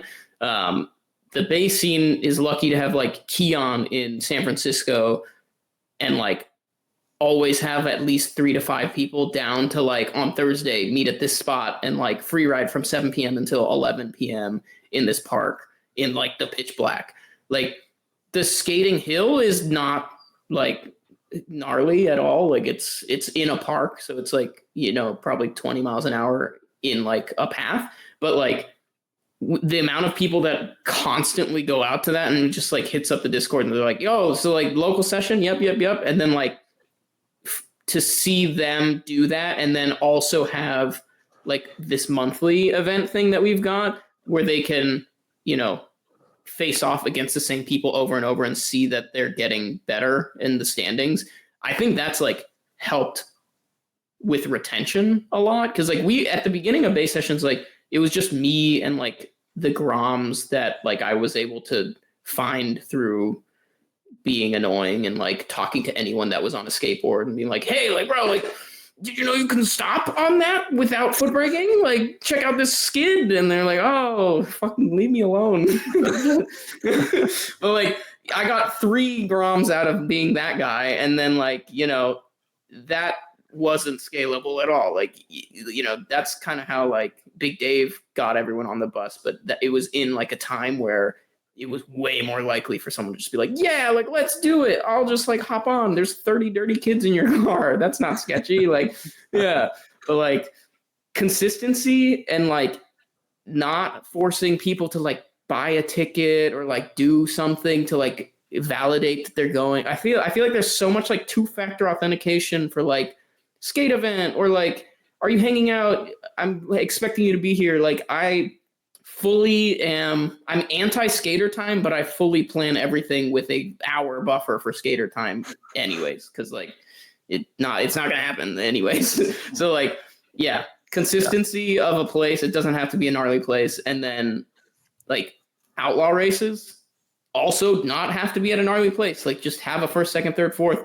It doesn't matter what you're doing. Like it could be a race, it could be a slide jam, but like something where someone can say like, I did a 15-foot slide at the last slide jam and got like a set of bearings. That was sick. And then I did like a 20-foot slide and then like fell on my ass and got best crash. Hell yeah. Like I feel like that's the stuff that people get like hyped about. And when you're just skating by yourself, like you don't get to celebrate the wins of like doing shit like that. And then when you do it in front of other people, that like the return on getting like your first toe side in front of a crowd versus like pushing toe sides on like a street for an hour and a half, then getting like one make and just calling it a day. Like you got to create the moment for the younger people. Cause like, or not even younger, like we've had so many people that are like young adults in tech that just don't have a hobby. And they're like, fuck, I'll just go skate, I guess, because it's cheap. And then like you get them like to do a Coleman or like a toe side pending, and they're like, yo, that was sick. And you're like, yeah, and I got it on the clip and I'm about to put it on Instagram. Like, yo, like that's sick. Like inclusive, like being as inclusive as possible with as little effort as possible. I think like we're in the like Phoenix stage of the longboard scene where like you don't need to put a bunch of effort into one thing. You need to get as much shit out there, not like product, but like events to connect as possible. Cause like the human part of skateboarding is realistically why everyone's in love with skateboarding. Cause like you could go and bomb a hill on the moon all your whole life and probably be like, all right, I'm over it after like a year. Like if you don't have someone to like, yo, or like have their mind blown when you like high side and like run it off. Like we had so many people doing that. Like at the last fanning, we had 2 brand new people that had just moved, and they're like, dude, like that was the sickest skate event I've ever been to. And I was like, that was like 3 out of 10 slide jam, but I'm glad you liked it. Like it was fully wet and no one knows how to rain skate, but fuck yeah. Like I'm glad you had fun. Like, That's great. Yeah. The standard of fun is so low from our perspective as skilled skaters that we just got to like delete our conception of fun. Like I was saying like, bro, we should bring bowling pins, like inflatable bowling pins so that you could do like a Coleman, like bowling. You just like run into the pins and try and get them all. Like, it doesn't have to be anything that builds towards skating. Like I'm pro cones, I'm pro chalk, anything that you can like turn your boring thing into like now it's a racetrack because now you have to stay in the chalk. And if you go out of the chalk, you're like disqualified. Like there's so many cool things that you could do, even though we're like topographically limited by, being downhill skateboarders, that like you could do it normally. Like, you just need like a block. Like most people have a block of downhill somewhere. So like just kind of start and get the session, and, whether it be every week, every month, whatever, just get a consistent time that you're like, all right, if you don't know me and you want to skate, this is when I'll be there. Like always. Consistency and ease of access. It's been a common theme. That's the only way, because cool that people like. I love the bowling pin idea. It's just like stupid shit like that. Like that. It's a fucking great idea. it's the same stuff. Like I got to think about what was getting me hyped up of like, at the very beginning, the forehead slide that like Adam Colton did on the Bongra video or the Loaded Dancer video. Like no one thinks that's steezy, but like I thought that was fucking sick. Like he just double pendy leaf slid with all of his hands on the ground. Like I want to do that. And then like, no one knows that apexing is sick until they see someone do it. And then they hear everyone go, yo, that was fucking sick. Yeah. You got to get people out there. Yeah. We got to get the friends who will convince their friends to skate on skateboards first. Exactly. And it doesn't even have to be that everyone's like a forever skater, because quite frankly, it's fun when the layman comes and like tries to bomb a hill and like, doesn't end up doing it super well, or they end up just buttboarding and following you around. Like we had Chris from Cali, the Fiend Skate like CEO, came to San Francisco with his full metal pan luge, and we took him on B9 runs. He could, like, what are you doing? Like, why are you on a luge, a full ass metal luge in the streets of San Francisco taking bus runs? It doesn't matter. Like, fucking hop on the bus, bro. Like, it's fine. Just, I don't know if it's fun for you, but come do bus runs on a luge. Yeah, there's a whole ass episode we could have about that. Definitely, like, the industry is very reliant on the community. And the community is reliant on new skaters. So it's like, we need to figure out how to make that a full circle. So what are you doing as far as like, I guess just like personal projects, pushing skate related stuff? Like, are you doing anything like that? Like, I know you've been involved in the skate industry for a while. So like, tell us a little bit about what you got cooking up right now. Yeah, so actually at the end of last year, I kind of took a step back from like tech bro life. So I'm, in between, career jobs right now, which honestly has been nice. I felt like I was kind of barking up the wrong tree with my previous kind of like 5 years of experience in what I was doing there. But with kind of the step back, I've been helping Comet out a little bit with kind of just like running their numbers and making sure that we can get to like a place where Comet can, grow the lineup and also just continue to exist in like the modern age of like cost and everything. There's also going to be, I know that this hasn't been teased yet, but it's definitely happening. Comet's getting a construction update soon. So a lot of the downhill stuff is going to have a kind of a composite factor now. It's not going to be like the cruiser, but we're working on getting more stiffness out of like the current Comet lineup, which I'm excited for.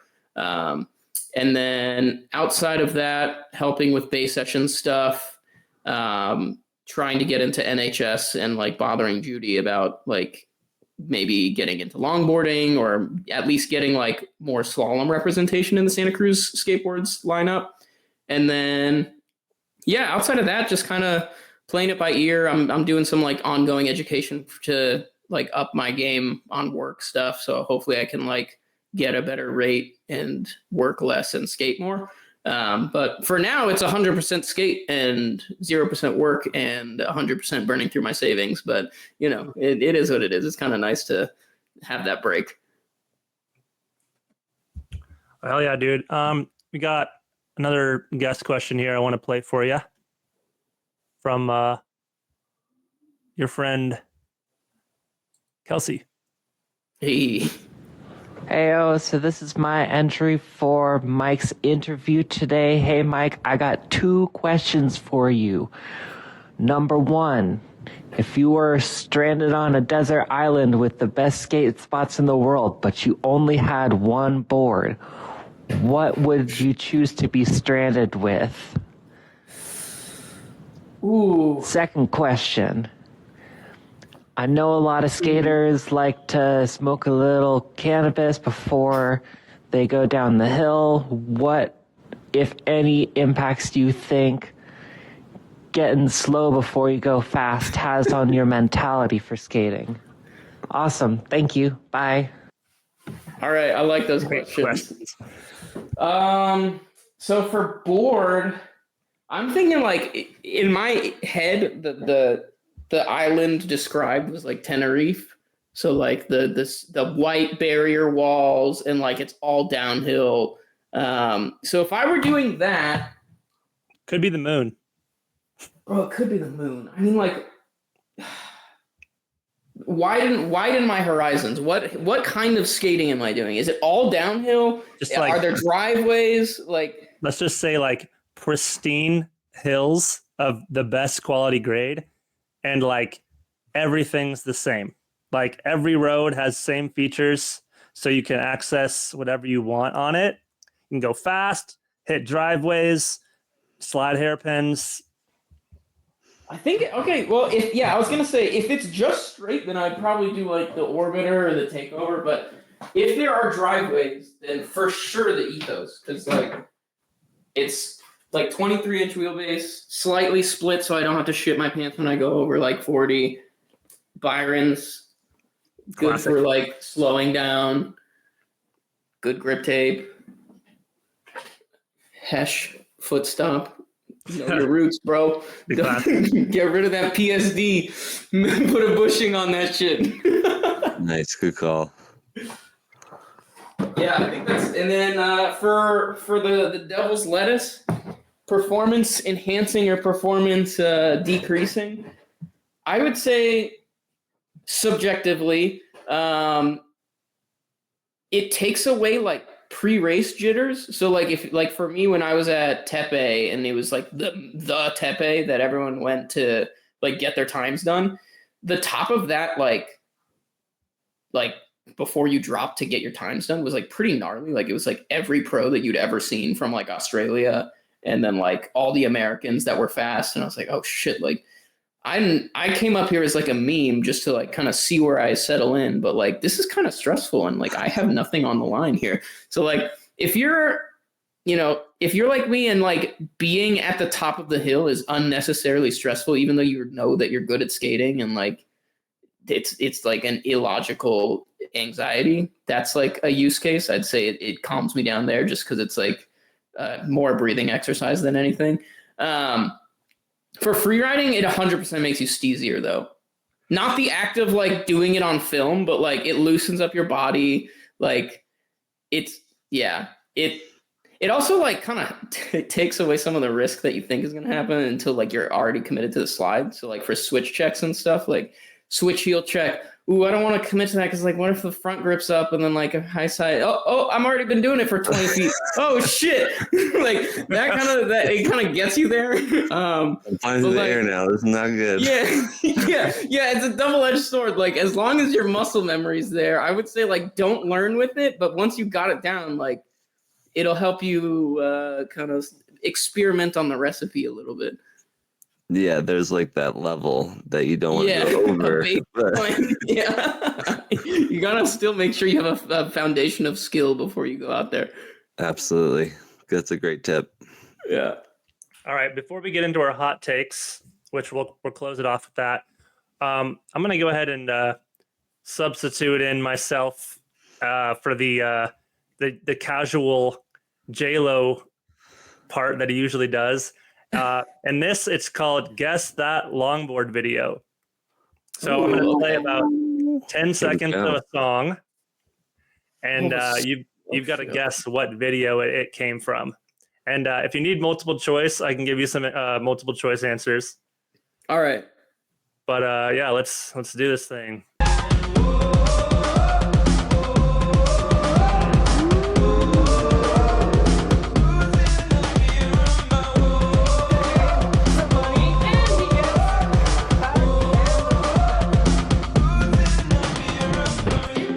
Leaving Australia.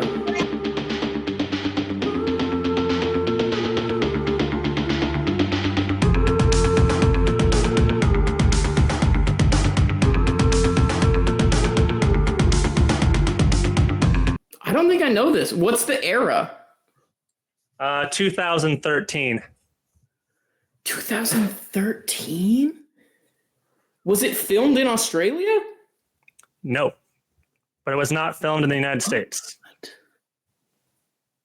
Is it like Hot Heels Africa footage? No. You want a hint?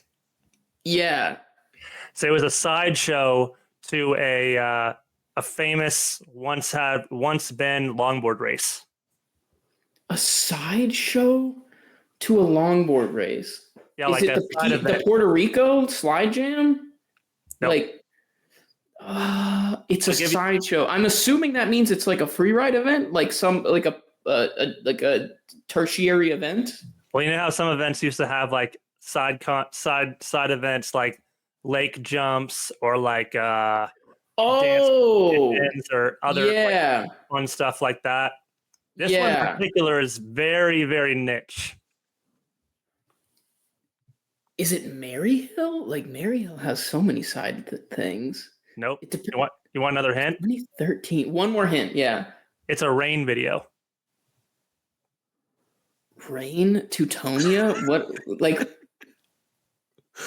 rain? Is it like Danger Bay? Close. Close? So like Jake's Rash or Luke's Rash? I have no idea. Damn. Is it actually uploaded by Rain? Yes.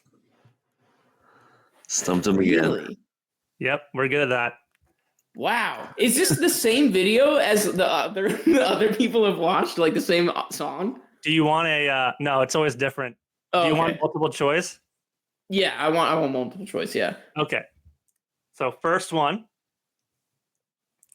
is Mike Fitter, heavy hitter. No way. Second choice is Rain Longboards featuring George McKenzie. Ooh, that could be it. Okay. Third choice,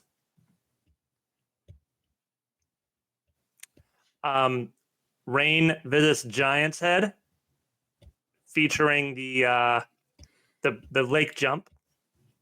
Fuck, that was what like on the top of my head, but like. And D is Rain at Whistler, Big Air, Whistler competition. It must be that. I didn't even know Whistler had a Big Air competition, unless you just made that title up. Whistler had so much coverage. Yeah, okay, I was gonna say because like Whistler had the boom cam, they had so much footage. Yeah, I want to watch this video though. Wait, here I'll put it in the mix. It's pretty sick. This is like one of my favorite videos. It was like a high jump, or was it like a Brian Bishop like? It's similar. It's similar. Like Chance Gall was in there. Fucking Tyler Howell. Oh, so it was that same like when people would go to the pump station in SoCal and just like yeet themselves. There was a bag. Holy. Yeah. I think Brandon Desjardins was here because I remember he talked about like how he jumped into a bag and like that was like part of the reason why he wanted to do so much jumping. Dude, they're getting inverted. Are these all? Oh my God, this guy almost died. Okay, there's Tyler Howell. Wow, that's insane. Yeah, like almost right after this, someone like makes it all the way. Yeah, holy. Yeah, and here's the video with audio. Oh, bro. Like the fact that people are like wobbling off of this makes it extremely impressive that like Bob Burnquist is doing this at like 4x size For real. on The G-forces PKBs. look crazy. Yeah. Yeah, this was niche boarding at its finest. That's so insane. Is that Jasper? I think so. Whoa. I've heard Jasper's coming back from he's been studying abroad in like Switzerland or something. Oh hell yeah. Yeah, he's getting into some crazy shit. Wow. Dude, I had no idea they did this. Yeah, man, what a time to be at a Whistler, right? This Was like this like at the finish line? this was like kind of like the It vibe. looks like World Skate Games, dude. It kind of was the vibe at big downhill events back in the day. Like there would always be like something on the side going on that was like really attractive to people. Yeah, like the Mary Hill mini ramp like showdown. Dude, imagine if like WDSC had this shit going on like at their events. Dude, I know. I wish like I guess it kind of like sidelines the other like if the downhill race was happening right now, it would sideline like the freestylers, but it seems like everyone got their own like time. I mean, like it wouldn't have to happen during the races. It could happen like, after. Yeah, like after, yeah, or during qualifying or something. I mean, there's so many people at the free ride It's so sick. there for the free ride, so they'd probably have energy to come do this stuff afterwards. Yeah. It also draw in like local talent too. Yeah, and you get a bigger subset of people that like their type of skating, like adding pool stuff or slalom stuff to like a free ride event is so easy or I guess like slalom is super easy to add to anything because it's just like cones. Sure. Yeah. Sure. Yeah, we really want to have a virtual slide jam part at Giants Head this year. That would be sick. We want to figure out how to like collaborate with maybe like the Skate Blood Orange dudes since they already do something like that and have like just like a slide jam portion of the event. That would be sick. Like just going into the final right, even just like have people because before the final right above that left, if you just had Liam sitting there or some guy being like, pull off if you want to do the free ride run, drop at the end of the pack kind of thing, and then everyone runs it, and then the U-Hauls come. Like, that's essentially just the Zealous race at Mary Hill, like not in the way or anything. That's exactly how it went down last year. It was like the dead man's corner and then the last corner, President's Choice. They just had riders set up on them, and people came in and did their tricks, and you get a lot of speed in that last left, so you could do some crazy shit there. So they included that the final left like into the end? Yeah. Oh, how did they jump to that? That's a really long straightaway. So did a switch stand-up Pendy into that corner. Is he regular? He must be regular, right? Yeah, I think so. So like switch to regular? So switch heel to regular? Regular. Well, maybe he's goofy because he did a switch stand-up and then came into a Pendy and then back to goofy. Or no, he would be regular. No. So regular would be switch for him. So he was switch. So he was standing regular, did a Pendy into the corner, stand up, and then and then he brought it back and then gripped it switch. Yeah.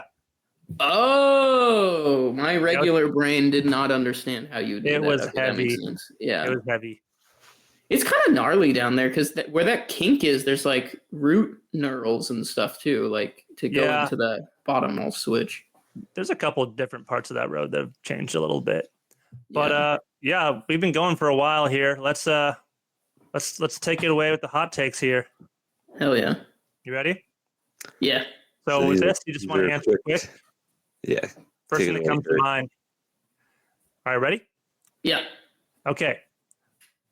POW or a perfectly paved hill? Pavement. Rip to the beach or rip to the river? Ooh, actually River. After Hoopa Valley, hashtag Hoopa Valley. It's coming soon. Ryan Farmer event in NorCal. Can't wait. More of a skate trip plan guy or go with the flow and figure it out guy? I need a spot list, so plan, I guess. Favorite event ever? Giant's Head. Favorite skate destination? San Diego. Do you scrunch or fold your toilet paper? Fold. Wise choice. Oregon or Optimized. NorCal for the scene? Oregon or NorCal? Bay Area. Built that shit back up from my, my blood, sweat, and tears. For hills? For hills, low-key Oregon, but for scene, Bay Area. Because Oregon has some crazy shit. They just are only good for 1 week of the year when it's dry. True. Yeah. Those fire access roads are insane. Fire. Yeah. They fire. Favorite wheel duro? Ooh, 78A. Dream sponsor, not skateboarding. Wait, what? Like, If you could have any sponsor that's not skateboarding related, what would it be? Subaru of America. Like the third person to choose either Really? car or beer. It's always car or beer. I can't pick a house. Wait, what? It's always a car or a beer. Yeah, I was gonna pick a pizza shop, and I was like, no, I drive my car more than that. I mean, I should have chose a gas station. Go big. Is skateboarding more of a sport, an art, or a lifestyle? Lifestyle. I appreciate that. Take a skate trip to your dream location. Where are you going? What's your itinerary? And who you bringing?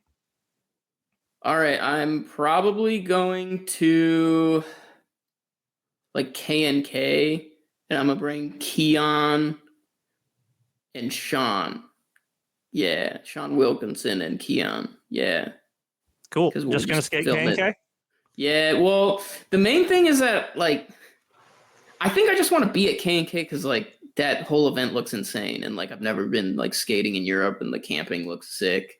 Kazakov would also be sick, but, like, I feel like now that trucks are all narrow, it's not as gnarly, like, as it used to be. Like, that first right when I was, like, a Grom, like, watching that, and I was like, how the fuck do they make it around that corner? Like, that's, like, almost a U-turn. And now I'm like, well, you could probably grip that with slalom trucks. All right. Heel side or toe side? Safety, toe side. Steez, heel side.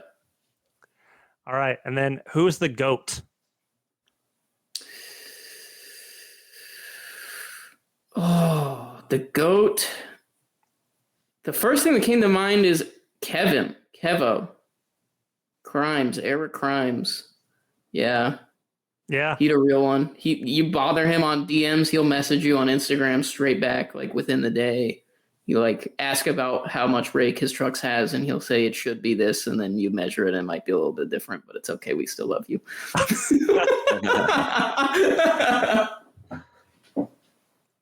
Well, yeah, man. Anything else you want to add or shout outs or whatnot? Shout out Baysessions crew. If you are coming to San Francisco, hit me up. And if you want to skate, hit me up. I can connect you to the Discord. We have like 200 people in there. And then no worries if you're not a local. We have a tag for that so that you can still join and like check out what's happening wherever you're at. And the Bay Area is big as hell. So just tell me where you're at and what you're trying to do, and I can hook you up with what you need. Awesome. I'm going to be hitting you up for that. Hell yeah. Please do. That's how we grow the scene. Oh, yeah, Mike. It's been real. Thanks for joining us. Thanks for sliding Sick. through. Yep. We'll That's a look forward to podcast. having you on the podcast with the couple more Bay Area homies. And Yes, Have you sir. guys I was share gonna your put our next guest as the GOAT, but then then I'd have to answer for it next time. So you can get into that. yeah. All right. Anything you All want to right, say, y'all. Rob? All good. See you guys next week. Cool. That's a podcast. Peace out, y'all. Peace.